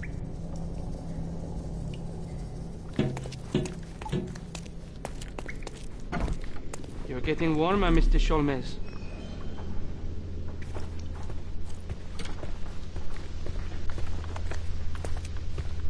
Warmer still. Join me at the fireplace.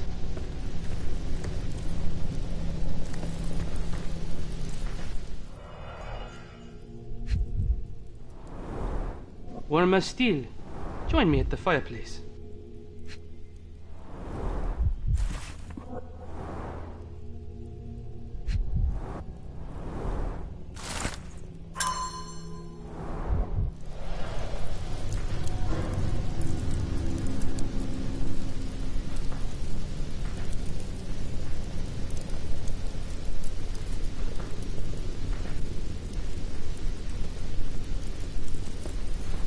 Cordona cypresses and a bonus wallpaper roll.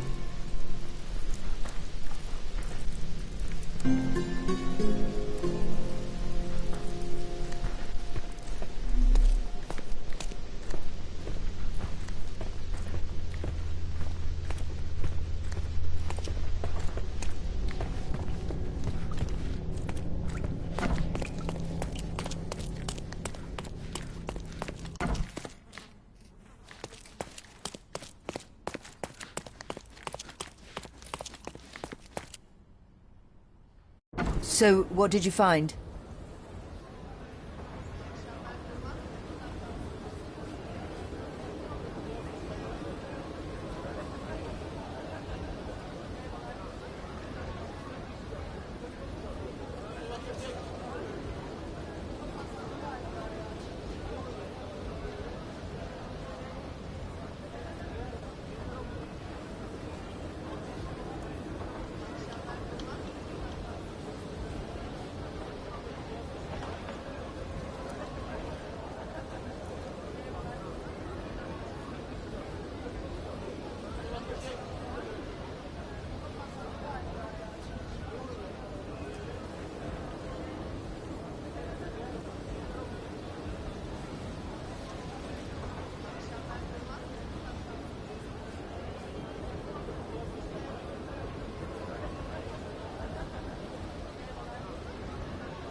You won't like what I have to say, but you deserve to know. Your French friend, Arsène Lupin, used this place as a hideout. No, that can't be true. He's staying at Il Palazzo del Luce. He's there at this minute. But how do you know his name? It is my business to know things, miss. He is the thief. This was all some twisted joke. No, this is just... This can't. He was the only one who understood me. He said that he loved me. I don't believe that you'll ever see him again. He has slipped away from the island. Good riddance to him, then.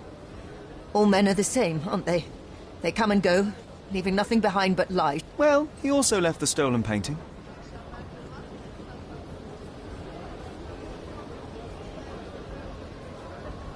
It would be best if you return the painting to its rightful owner, Sir Finlay Lane. You will clear your name, and he will build his orphanage. You are right. I will do that. I never asked your name. It's Holmes. Sherlock Holmes. I am Melinda Teller. Thank you, Mr. Holmes. You're welcome, Miss Teller. Good luck.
Mr. Holmes, your brother, sent me.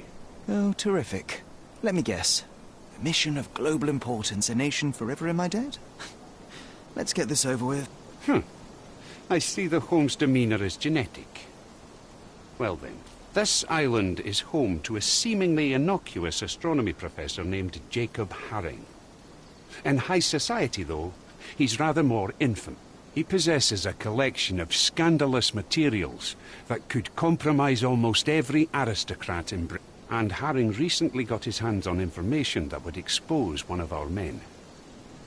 He agreed to return it, so long as he was paid a visit by a Holmes. And Mycroft was too busy watching the crown jewels?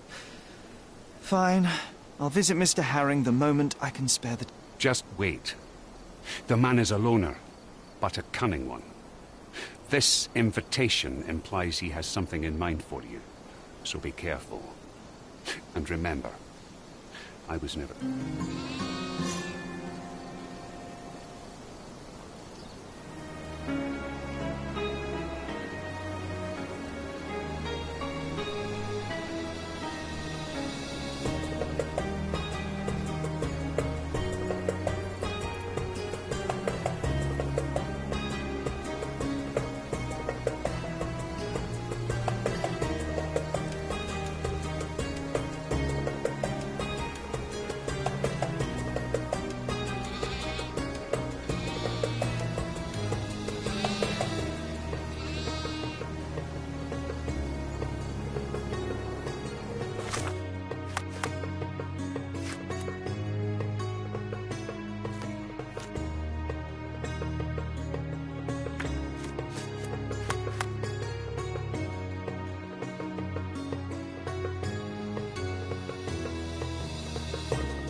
May I ask you something?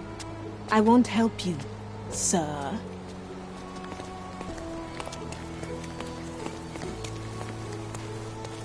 Is this familiar to you? Of course, sir. I'll tell you everything I know.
Can I ask you a question?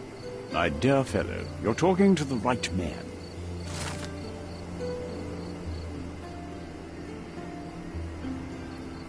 Informants, ciphers, exciting. Let's show your brother how it's done.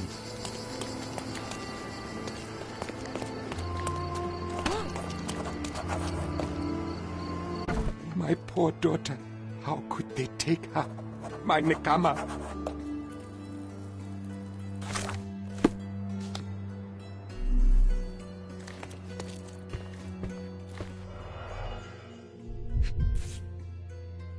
It's strange that it didn't break with all this rust.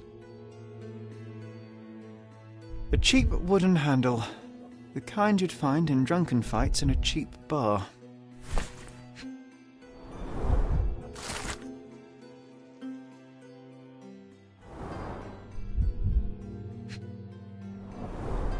Someone jumped over the counter here.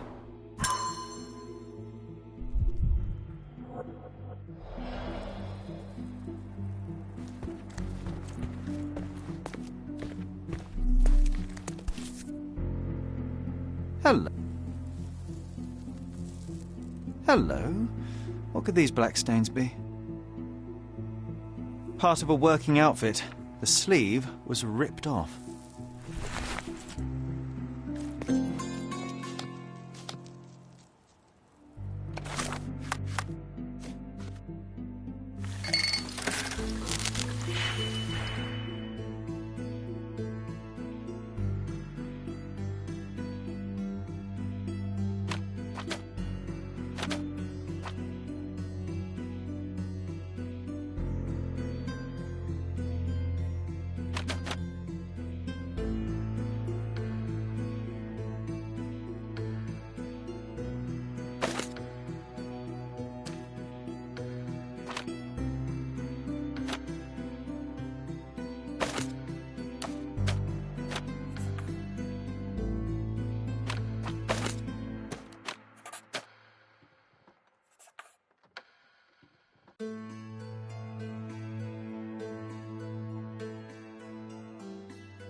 Oh, my blood.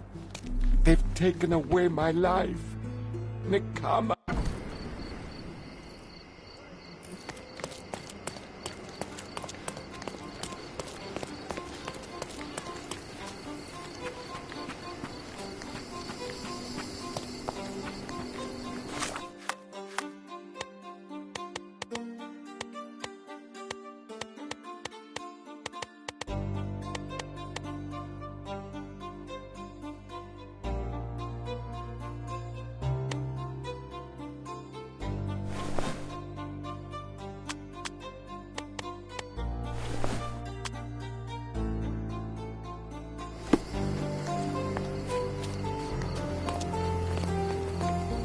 Help me, please. I'll help you, sailor. More importantly, for free. What's up?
Have you seen the fresh meat?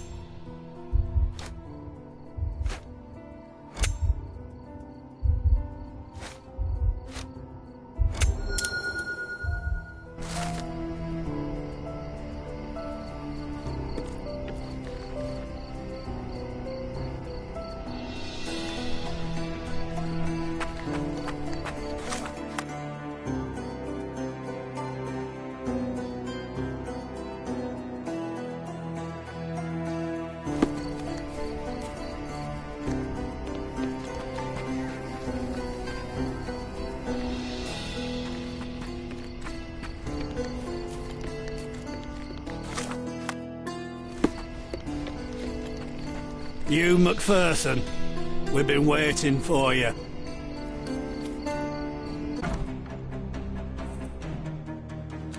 You are not lost. Curiosity can kill more than a cat is. Too simple.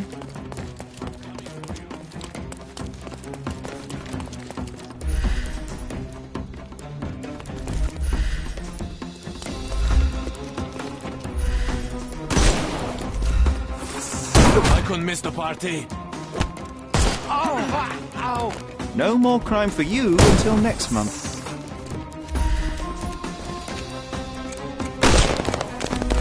I couldn't miss the party. Don't bother moving. You've lost.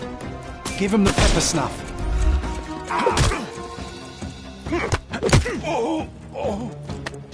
Take a rest, my friend. The snuff's ready.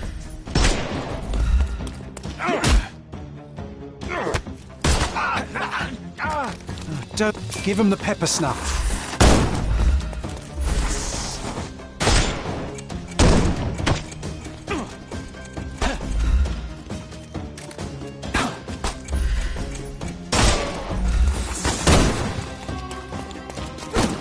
Eat lead.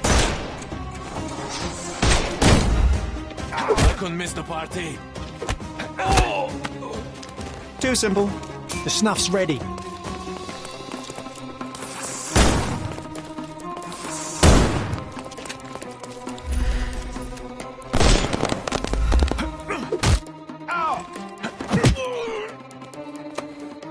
Don't give him the pepper snuff.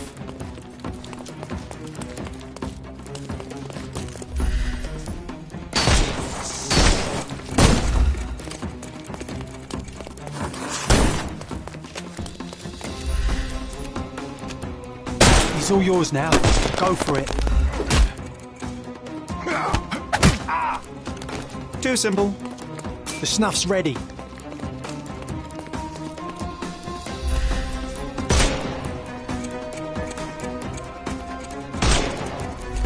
I thought we were against murder.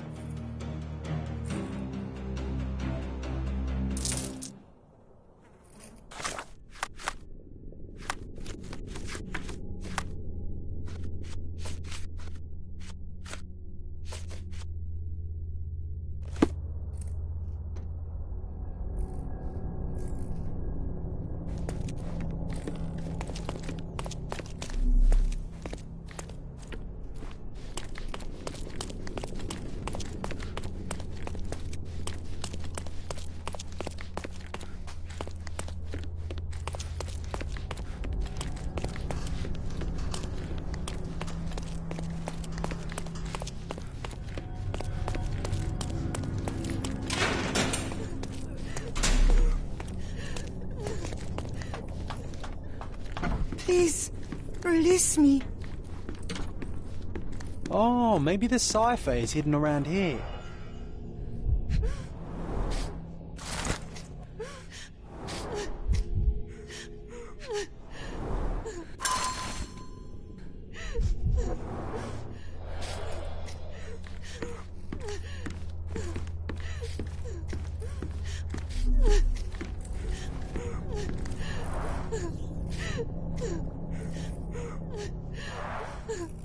Poor people, caged like birds.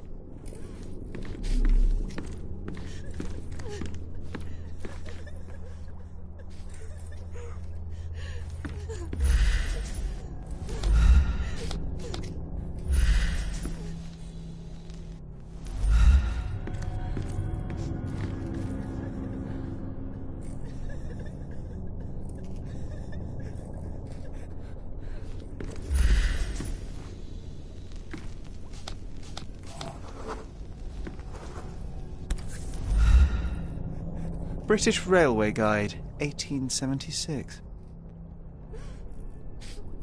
So many bookmarks. I think we've got our cipher.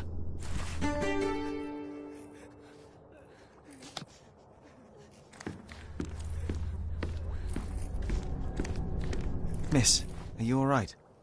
Let me unlock your shack. My name is Sherlock. What's your name? I will be all right. My name is Nikama. Nikama. I'm here on behalf of your father. I'm going to get you home.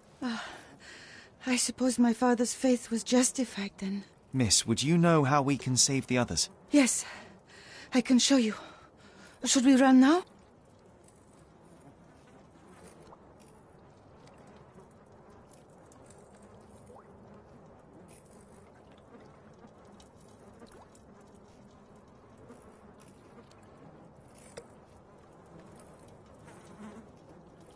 Our staying here is dangerous. Let's free the other prisoners and leave.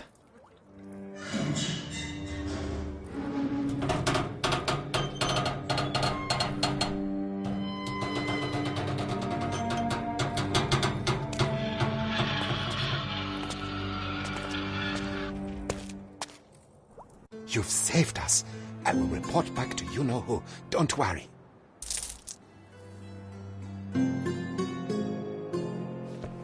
I will never forget you.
Is this familiar to you? Of course, sir. I'll tell you everything I know.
Could you help me? I don't know, but I'm sure there are others who'd be glad to help a fella in uniform. May I ask you something? My dear fellow, you're talking to the right man.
That new one is so...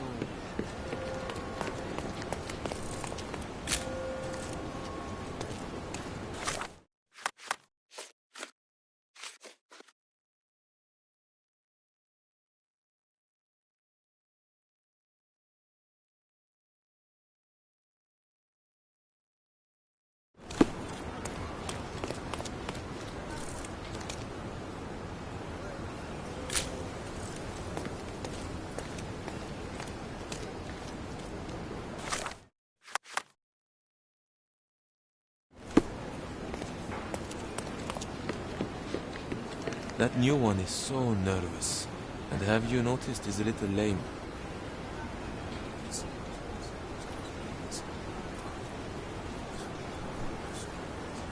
That new one is so nervous.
Can I ask you a question?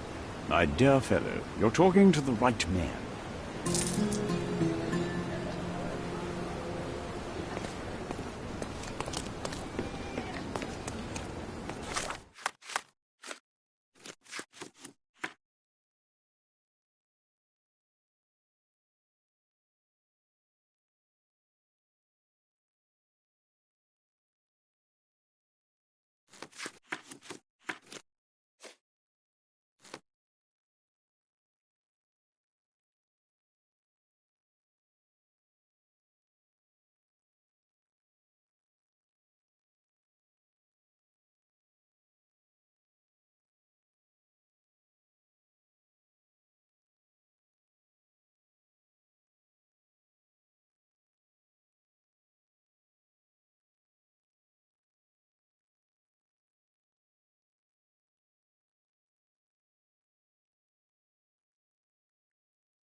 Mycroft and his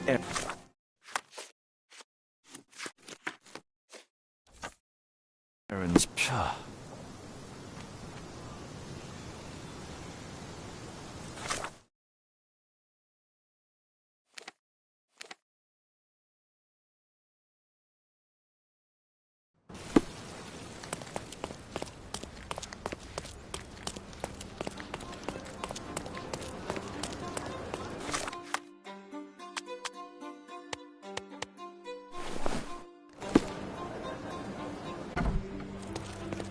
Hello, Ma.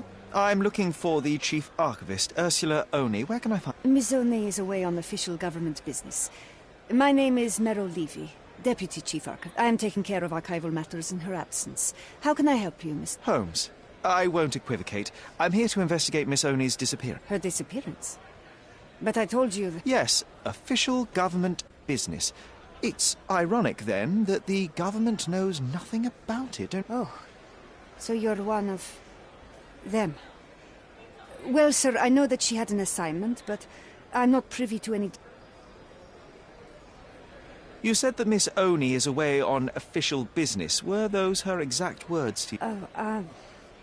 No. She once mentioned she did some work for people in high places, so I guess I just assumed...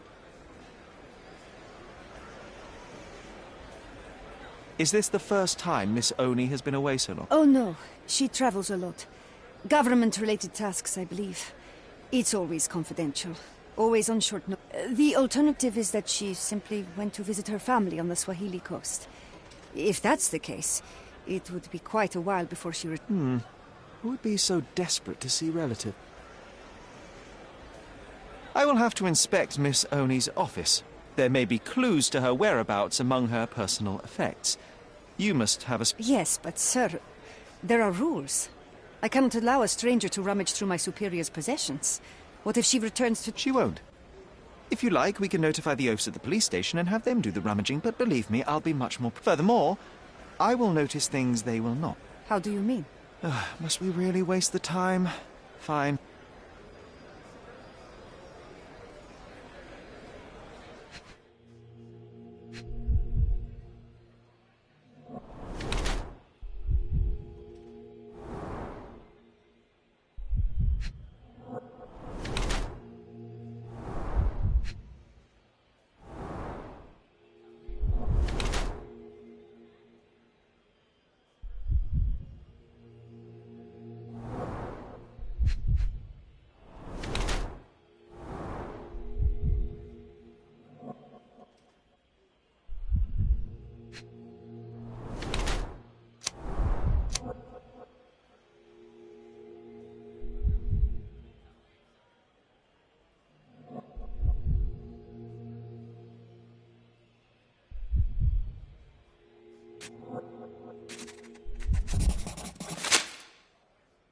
The past month hasn't been kind to you, Mrs. Levy.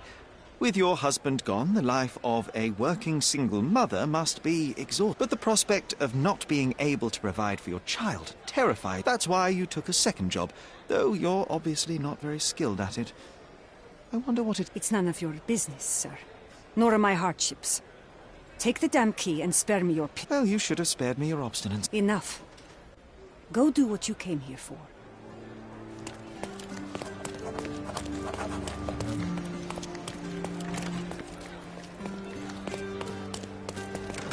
Damn these Capello safes, hiding all the juicy secrets.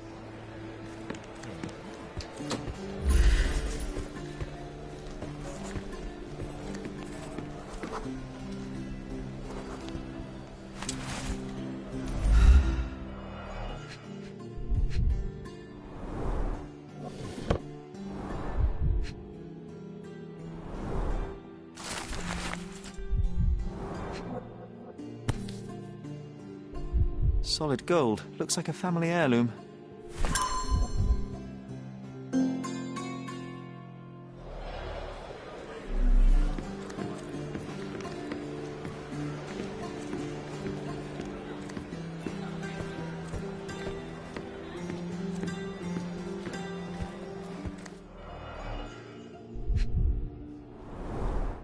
A box of bonbons. Miss Oney has a sweet tooth. Perhaps a gift from her admirer. It's a death register from the last century. Interesting. What a vivid vermilion.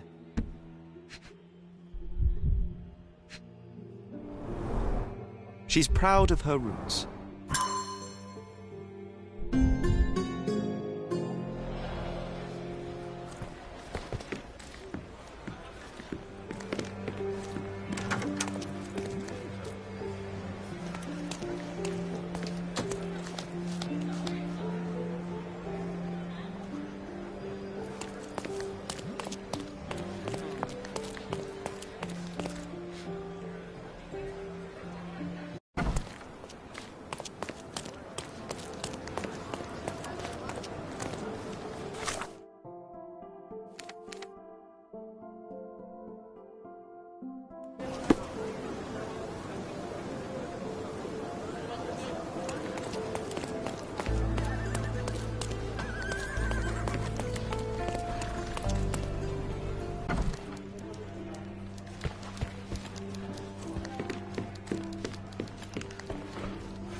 Can I ask you a question?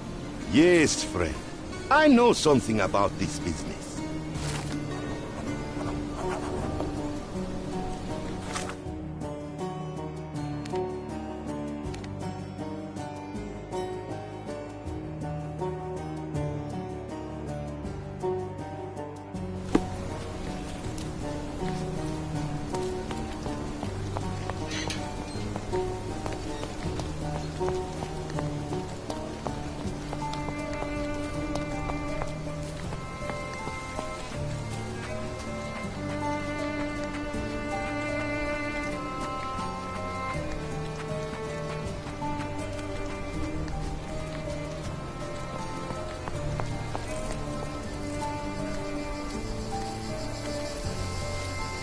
Wait, I remember this tree, Sherry. Take a photograph and I'll tell you a story.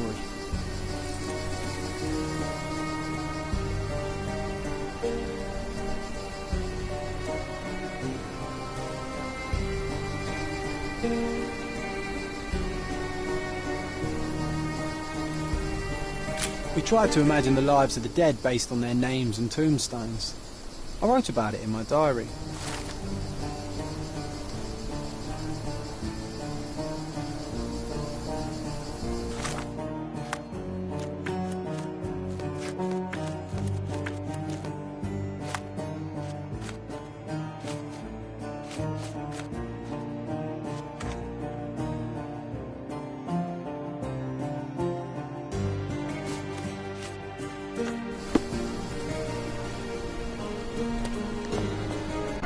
Do they have no qualms about robbing the dead?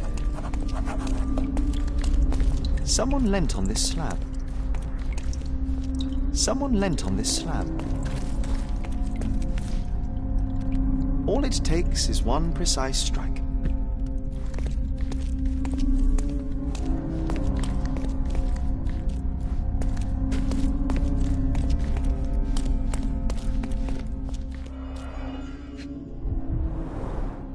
Blood drops from a small wound. Traces of dirt from a shovel.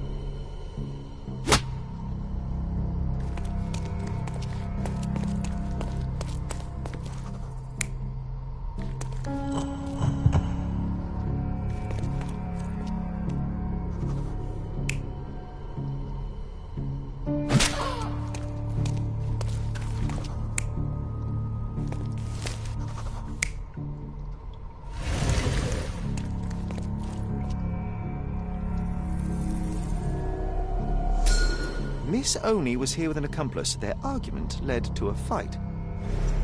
That fight ended with a shovel to her head.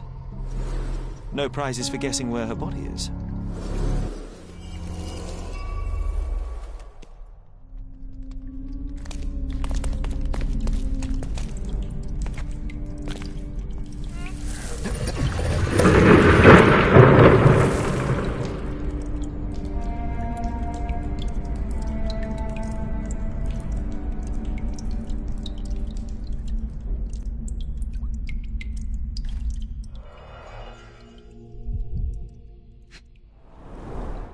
The blow killed her instantly.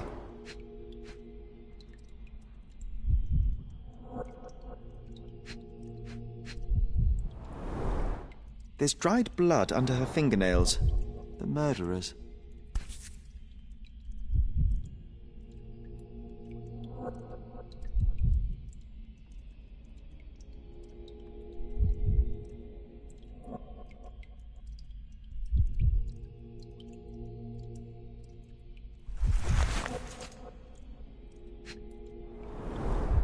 Buried with her precious treasures like an Egyptian pharaoh.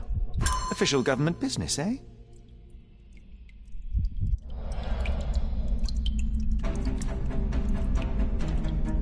Hey, stop right there.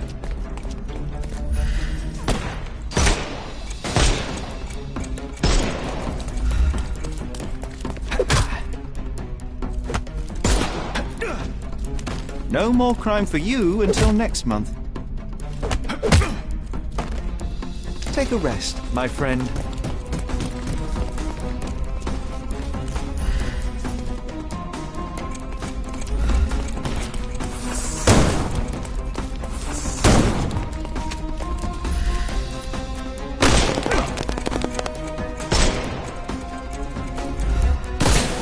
May I? I'm gonna hurt you. Give him the pepper snuff. Too simple.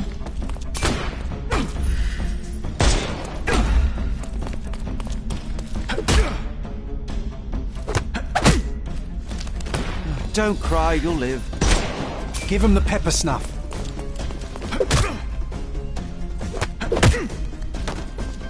No more crime for you. The snuff's ready.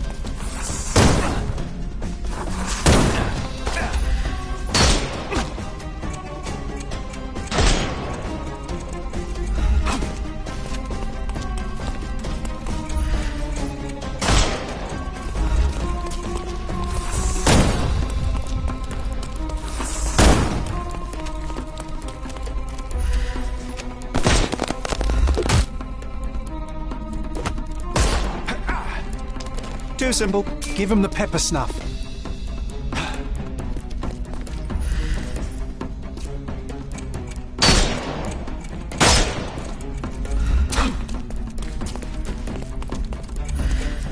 We can overcome the brute now.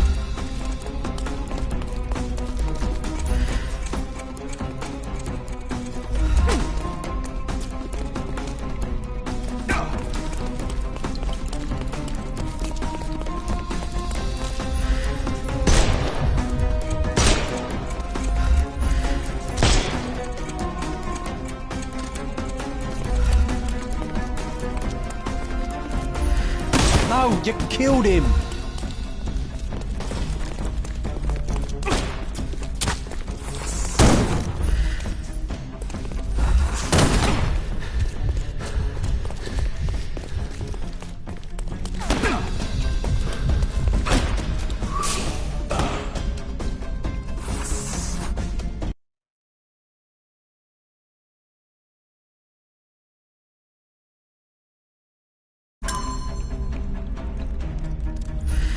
I'm coming.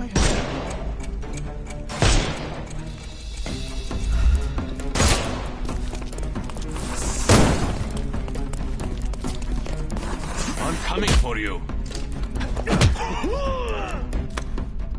Don't bother me.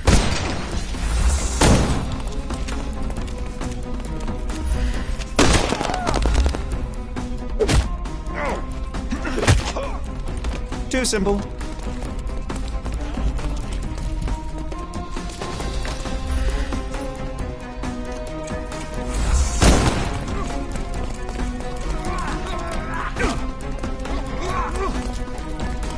Eat lead.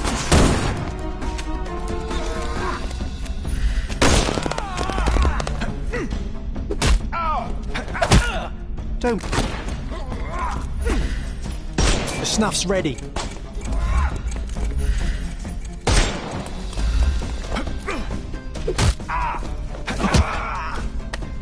Too simple. I'm coming.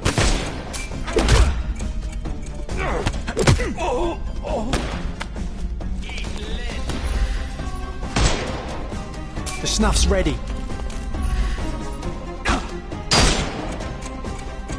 Time to knock this guy out.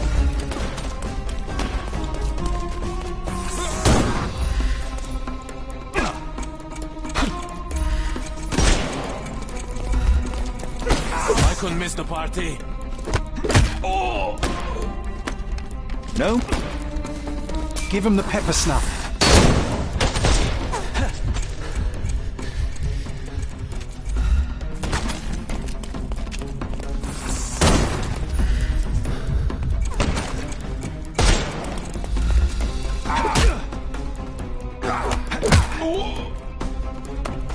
I'm coming.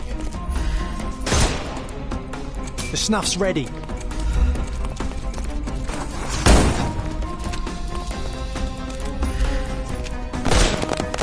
Terribly sorry.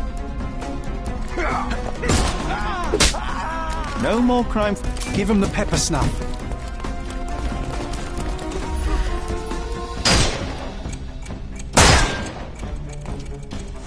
I thought we were against murder. I'm gonna hurt you.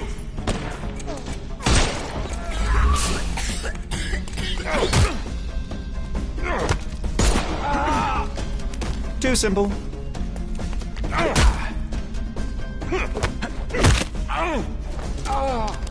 Don't bother moving. You've lost.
Mrs. Levy, what a fortuitous coincidence.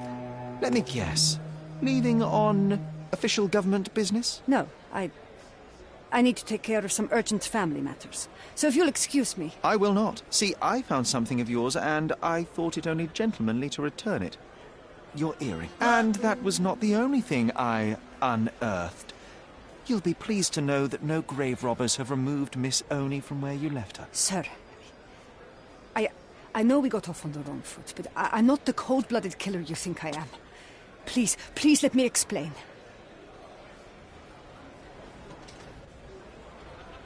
This should be good. It was Ursula's endeavor, all along. She needed the money to sustain her lifestyle. When she asked if I'd join her, how could I refuse? My husband died. Bartosz. I had to make ends meet. I had to provide for my boy. Before long, my conscience got the better of me. I wanted to stop, but Ursula wouldn't let me. That is no excuse for murder. You could have come clean and reported her to the authorities. It wasn't murder. It was self-defense. She threatened to take my son away from me. Said she'd make sure he ends up in an orphanage. And then she hit me. And I let my instincts take over. I had to protect my family.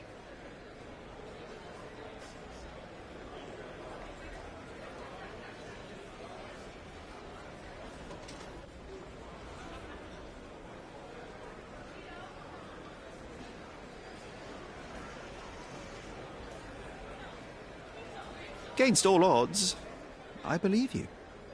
What happened in that crypt will stay between the two of us. Truly? Oh, Mr. Holmes, thank you. Thank you. Oh, please, stop. The truth is the truth, and that's as far as my interest extends. That said, a word of advice. The next time you pursue another source of income, consider something more... legal. Yes, sir. Of course. I don't know what I was thinking. But... what about the official investigation? Yes, I will of course take care of it. Farewell, Mrs. Levy.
can't be right, Matthias.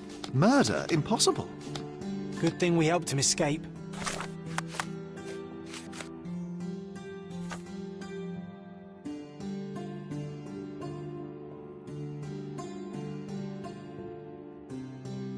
Now focus, Sherry. Let's remember how we did it.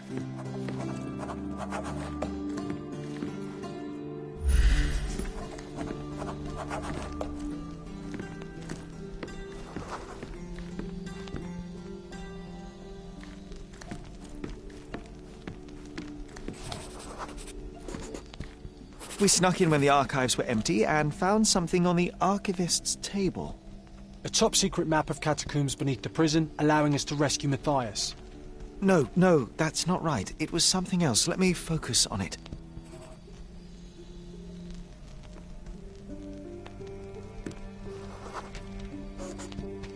Ah, of course. It was the shift schedule. We wanted to know which officer was on prison duty that day. Ah, that's not how I remember it. Or maybe... Yes. We went to find the officer's desk. That's where the map was.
We waited until no one was around, then searched the desk. You were on lookout, John. Do you recall what we found here?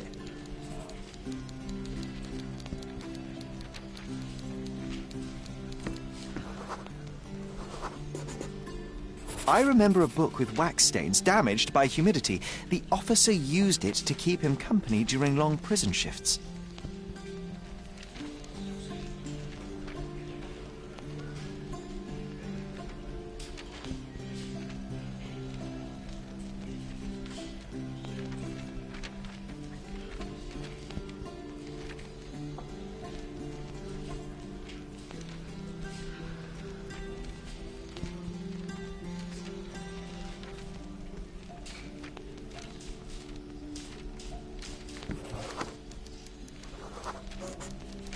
A half-eaten tuna sandwich. It was carefully wrapped in a hand-stitched kerchief. You almost took a bite, John.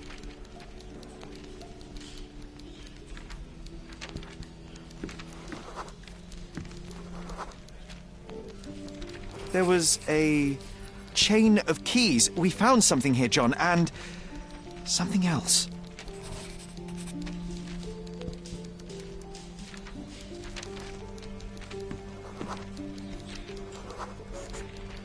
It was a police billy club, new, but already stained with blood. What's important is that we found keys. By my memory, we crept to the prison cells immediately. Let's go.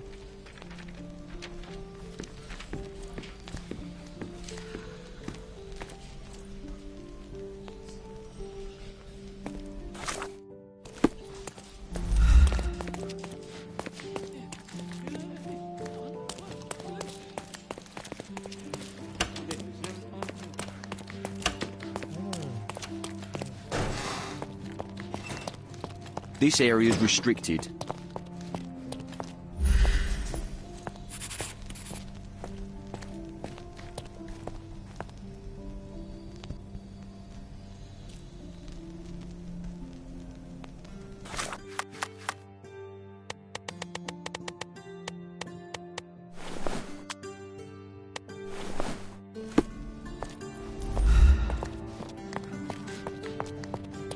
Ugh. long day.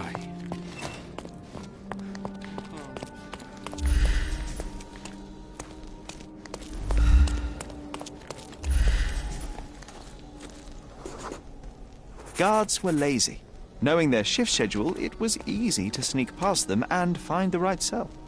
Yes, and with the keys and map in hand, we busted out Matthias and escaped through the catacombs. John, no, that's not what happened. Let me remember.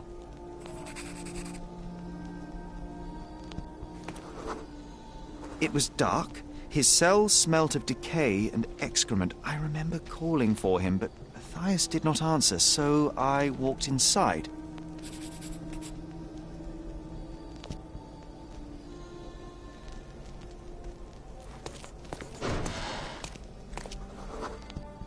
I saw a shape. It was moving just barely.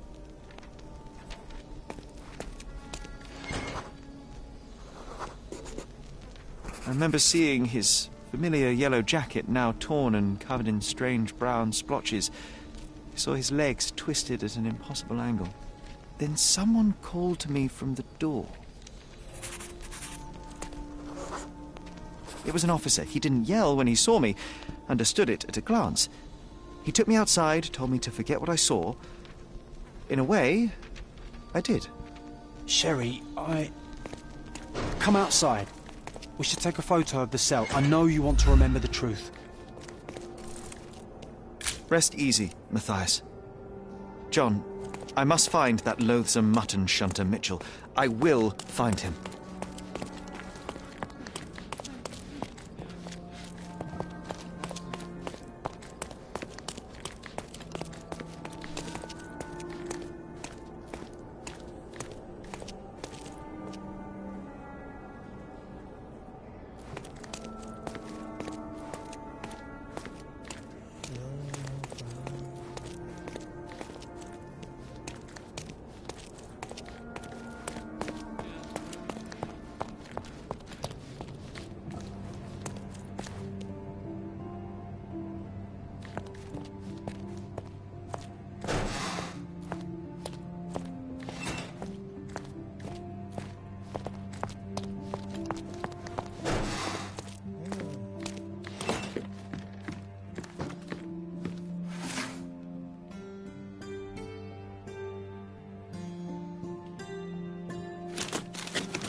It's not fair.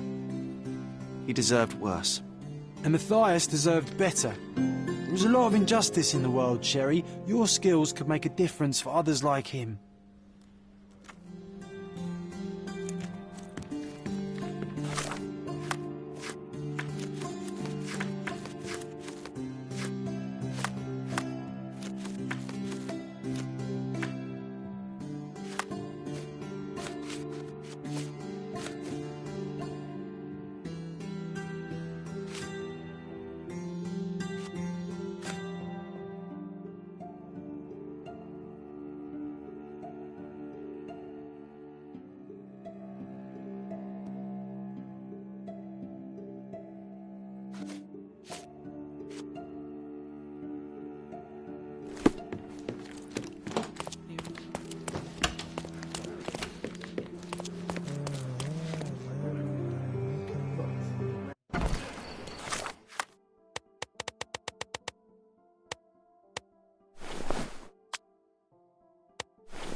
editor here is a quack. Putting my gripping corruption investigation on the 4th page. We can't tolerate such disrespect, right, Sherlock? Yes, John. You know, I'm starting to remember. We wrote it somewhere in this building. Let's find where.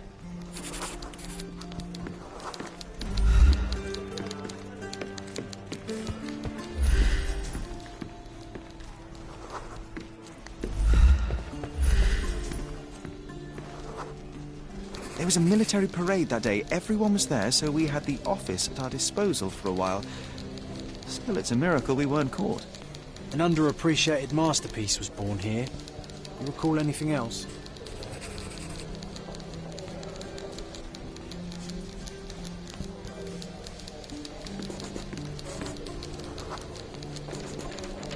Working on this machine felt right. We almost ran out of ink ribbon, but somehow we found a folder with approved stories. John! It wasn't the editor, it was us. We swapped the article on the 4th page with ours. Curious. We had a suitcase. It was soggy and filled with notes and clippings. I remember it was important somehow. Is that all, my friend? John, no, wait. I'm missing something crucial. The suitcase, where did we get it from? Okay, Sherlock, focus on it. What can you remember about it?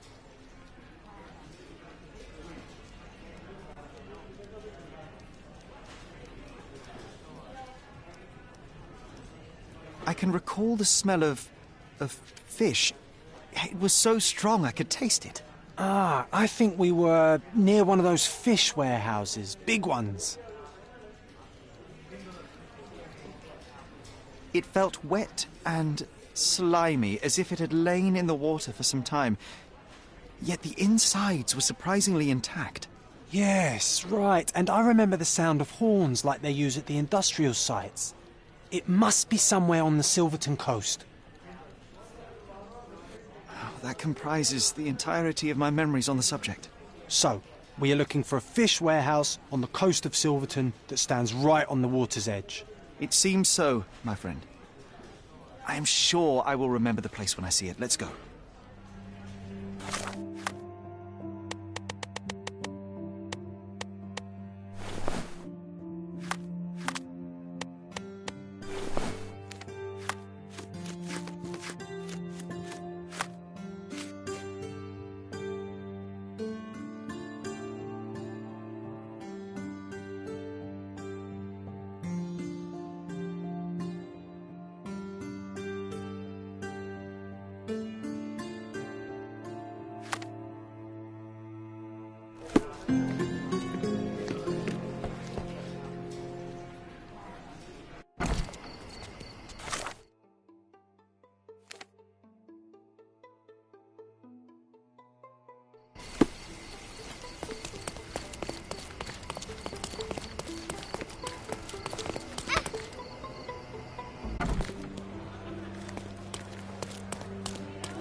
John, this is the spot.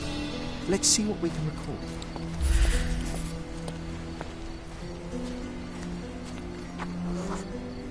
We found a rope tied to one of the books. We pulled and a suitcase emerged. How do we know where to look? What am I missing?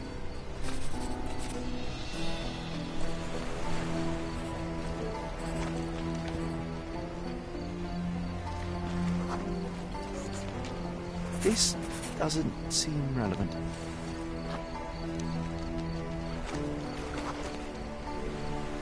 Brown algae. We were specifically looking for it.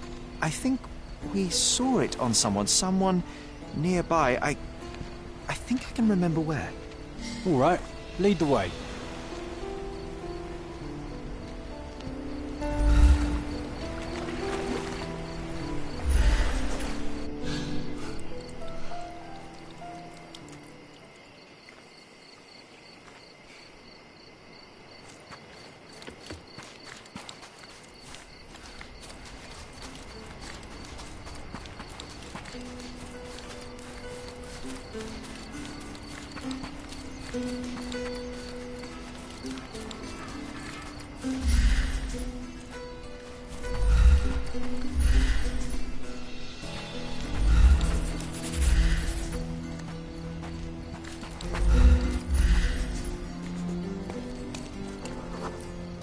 It was night. We saw a man with ink-stained fingers and a notebook. A journalist. His scared look and hasty steps smelled of adventure. We followed.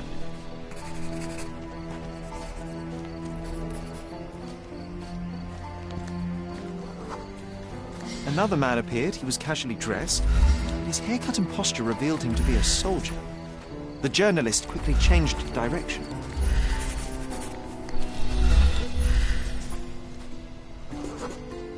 Another disguised soldier cut the journalist off. He was cornered. We hid behind the barrels and watched.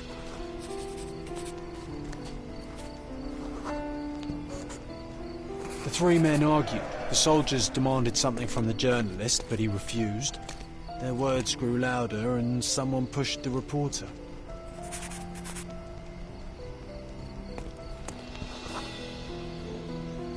He stumbled and fell over the edge.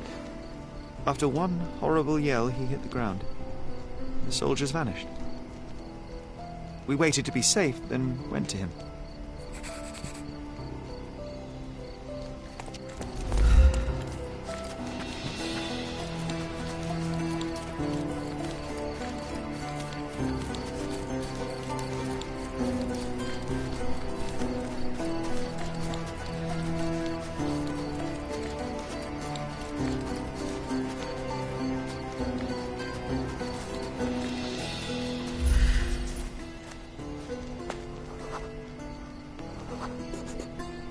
Blood was everywhere.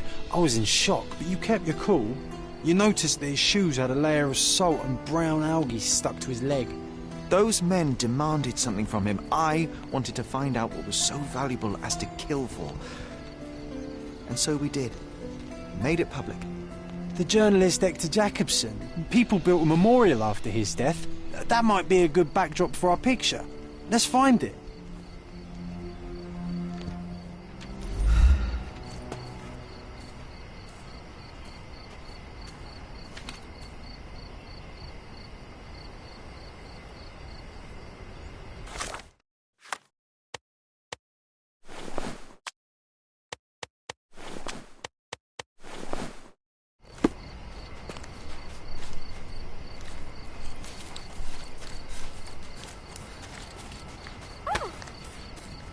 Are you able to help me?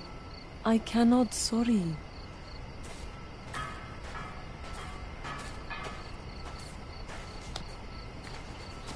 Can I ask you a question?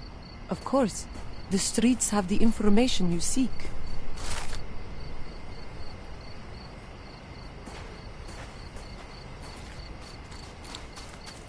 Do you know anything about this? I'm too tired for your questions.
Hector Jacobson was killed for his story, yet it still came to light.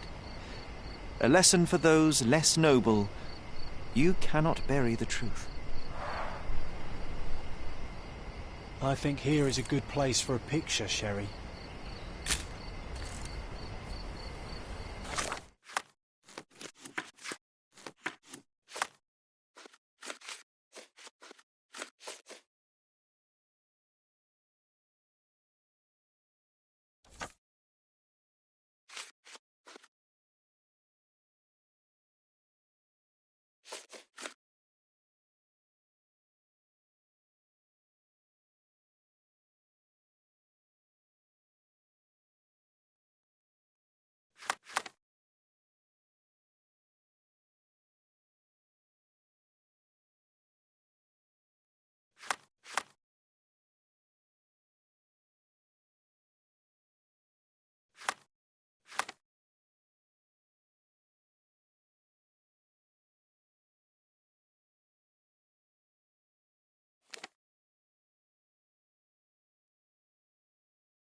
Extra! Extra! Stolen painting returned. An unexpected twist as the painting has been anonymously returned to its owner. The cheapest news on the island.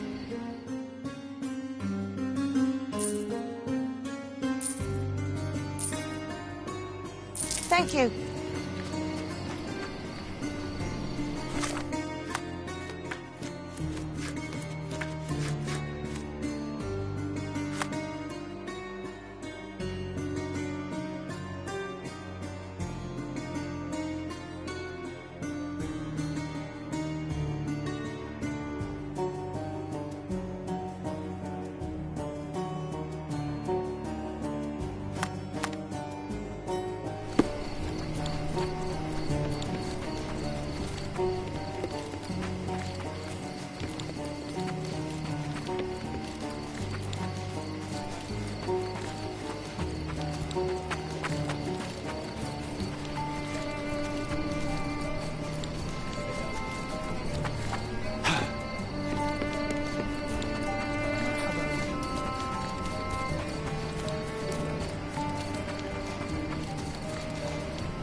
It was an early morning. For some reason, we snuck out of the house and crossed the bridge into Miner's End. We were always adventuring, Sherry. Focus on the bow. That's what's important here.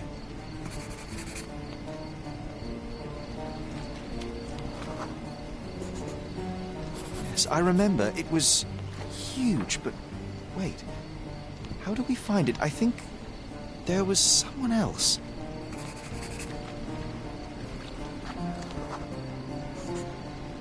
Oh, of course, Toby, our furry partner in crime, John. How could I have forgotten? Whoa, it was quite a while ago. Hey, do you remember how we met him? I remember bell sounds and sweat and the smell of incense. I think it was at the church in Western Miner's End. Let's find the place.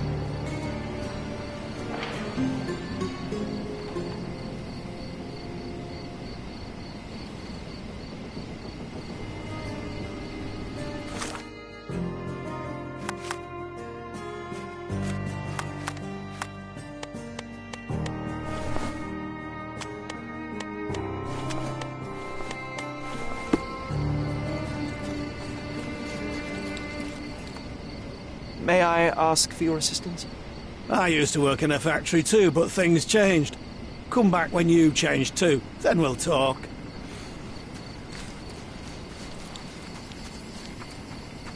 Excuse me, just one question. You know nothing of life. Deal with it by yourself. This isn't working. You might need a different tack.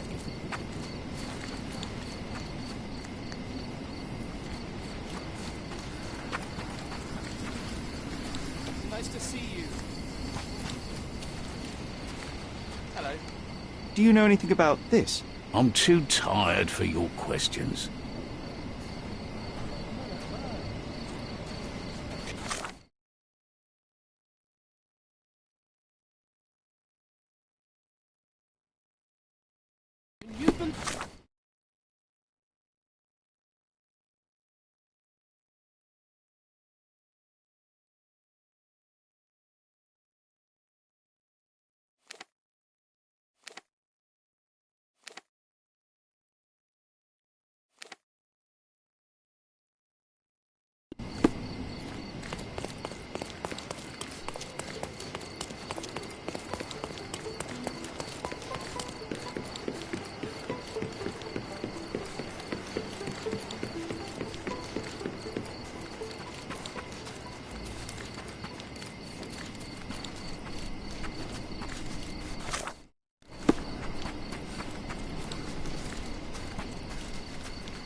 The morning sun was shining and church bells called the town to mass, but we weren't here for a ceremony.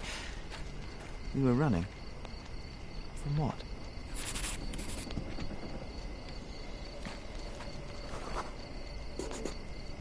Of course. The dreaded Dudley.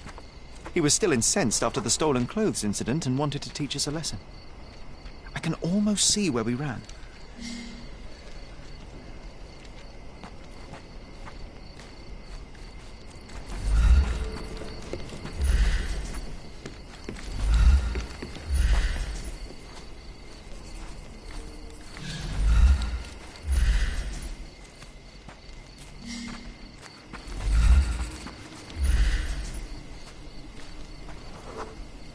We lost him for a moment and tried to hide. You pointed to the small courtyard and we ran in.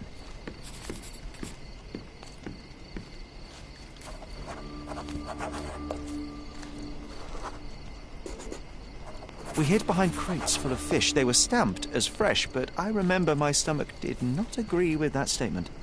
Oh, no, that smell. It almost made me want to face Dudley. But before that happened, there was a noise.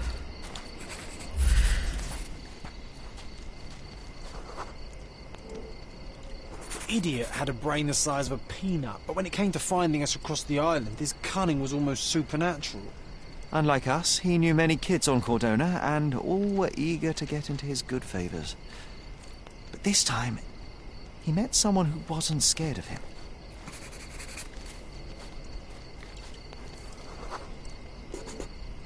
We heard a low growl first, then a dismissive cry, a loud bark after that, and a terrified scream a moment later. And when we looked up, we saw only a big angry dog with ripped breeches in its jaw. I was scared, but you wanted to get closer, Sherry, remember?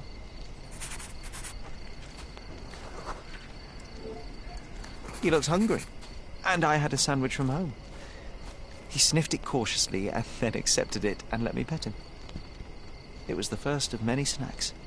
Ugh, those dreaded ham and pickle sandwiches. Lucky for Toby, I'm more of a tuna guy. John, I am starting to recall something else. Close nearby, under the building with a huge water tower on top, we saw it from the church.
We heard rumours that this place was haunted, strange lights in the night, people disappearing.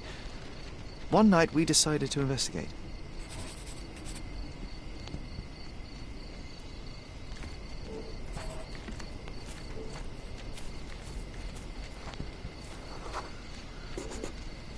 Toby was with us, always happy to join on our escapades. He stopped when we neared the building and refused to go further, but I was resolute.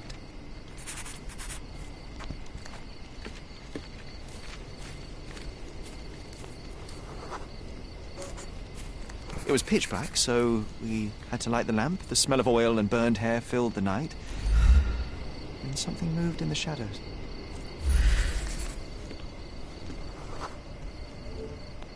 It was a man. I remember a dirty shirt, horrifying smile, and a pair of manacles in his hand. We turned to run.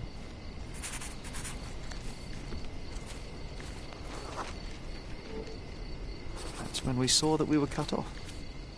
This one had a rope in his hands. My heart sunk. Then I heard a growl. Toby jumped the slavers with all the fury his size contained. We got the hint and ran like the clappers. And I never saw our Toby again. We departed Cordona soon after that night, Sheriff. Perhaps he was hiding or wandering. It was not unlike him to disappear for weeks on end. Yes, you may be right. I regret going to that place. Should have listened to Toby's warnings. And leave a haunted building unexplored? You know very well that is a mystery that would have nagged us forever. I know, and yet... No sense dwelling on ifs and maybes. We can choose to remember those times how we want. I'll draw a picture. You just pick the scene. The moment when we found the bone, I want us to remember playing together. Good choice. I would have picked the same. Always loved dinosaurs. I will make a drawing.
We found this old shipwreck soon after we arrived on Cordona.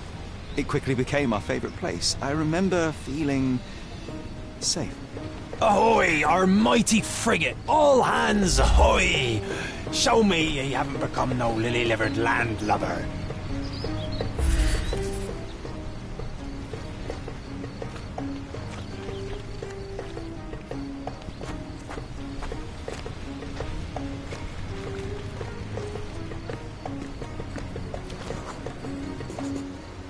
We needed a good sail, so obviously we went and stole some sheets from Mycroft's bed. He was furious. I'm sure he still holds the grudge. 'Twas a good rig we ran on him. We wanted to name our ship. We took some planks and a bucket of paint from workers at the nearby construction site. Arabella, we called her. A real woman of war, she was. This helm was borrowed from Father's collection. He enlisted the police to try and find it, but all the while it was here helping us steer our ship. Aye, Sherry, and ye were the best coxswain on the briny deep. I'm starting to remember, John. We didn't stay here for long. Someone else came.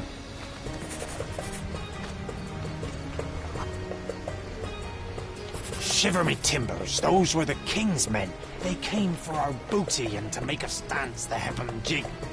No, John, that's not right. It was someone else. Let me focus.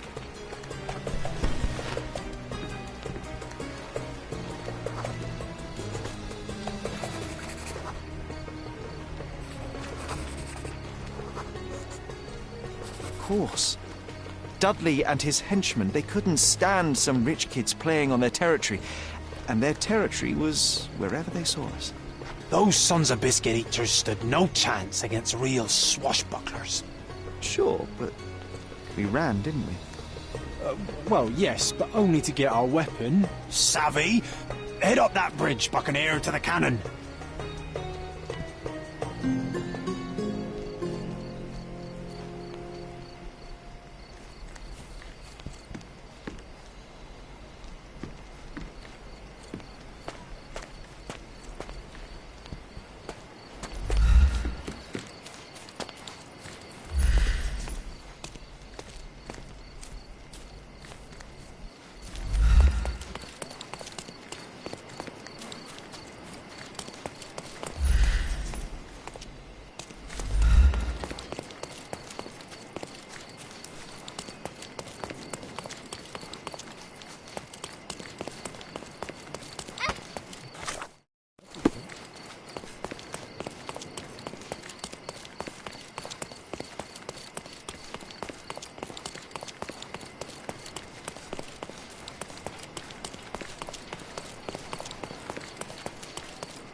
We wanted to teach them a lesson. Mycroft once said that this cannon was still operational. Obviously, we tried to fire it. Aye, if we couldn't sail our Arabella, no one would. With one good shot broadside, we sent those freebooters to the Davy Jones. John, this is getting ridiculous. We didn't fire the cannon. We couldn't fight those boys. We just ran. It was over. Just let it go. No, stop your whining, you lubber. It's... John, please, stop. I said it's over. No, wait, Sherry. There is one more thing you need to see.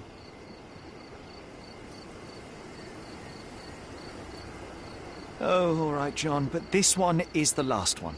Avast ye!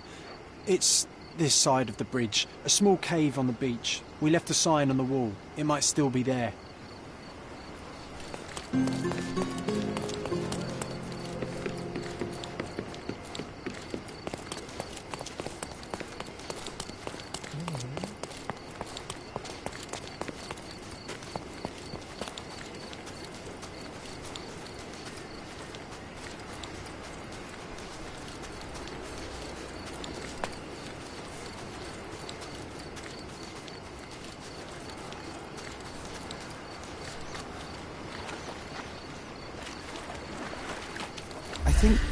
I think I remember this place. Let me see what we can find.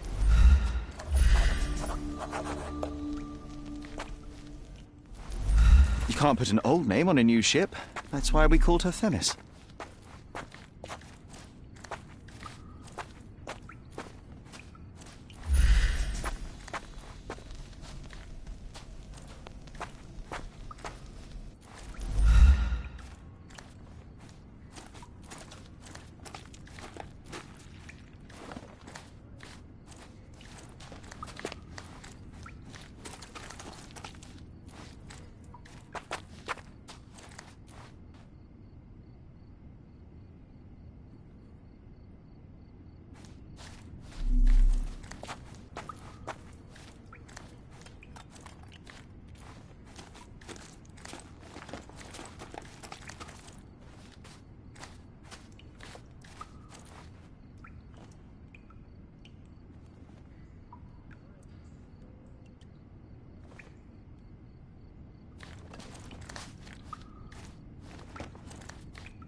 This cave is my favourite place on Cordona.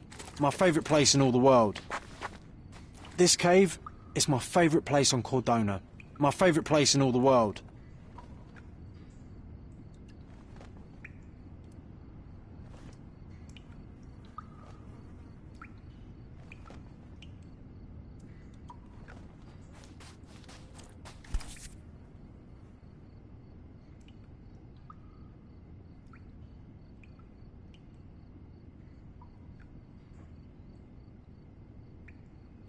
This was my father's helm, so we had to steal it back from Dudley.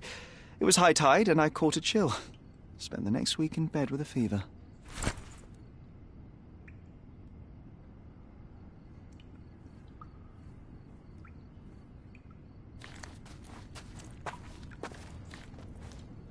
If you're a bully, it's a bad idea to leave clothes unattended while swimming.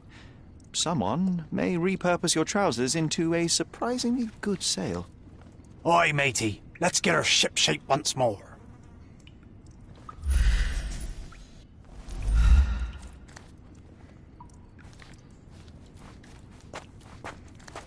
This cave is my favourite place on Cordona.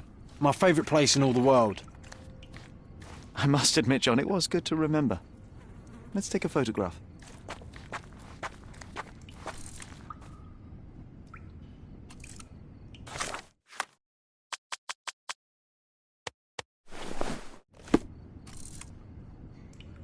Oh, Sherry, come on.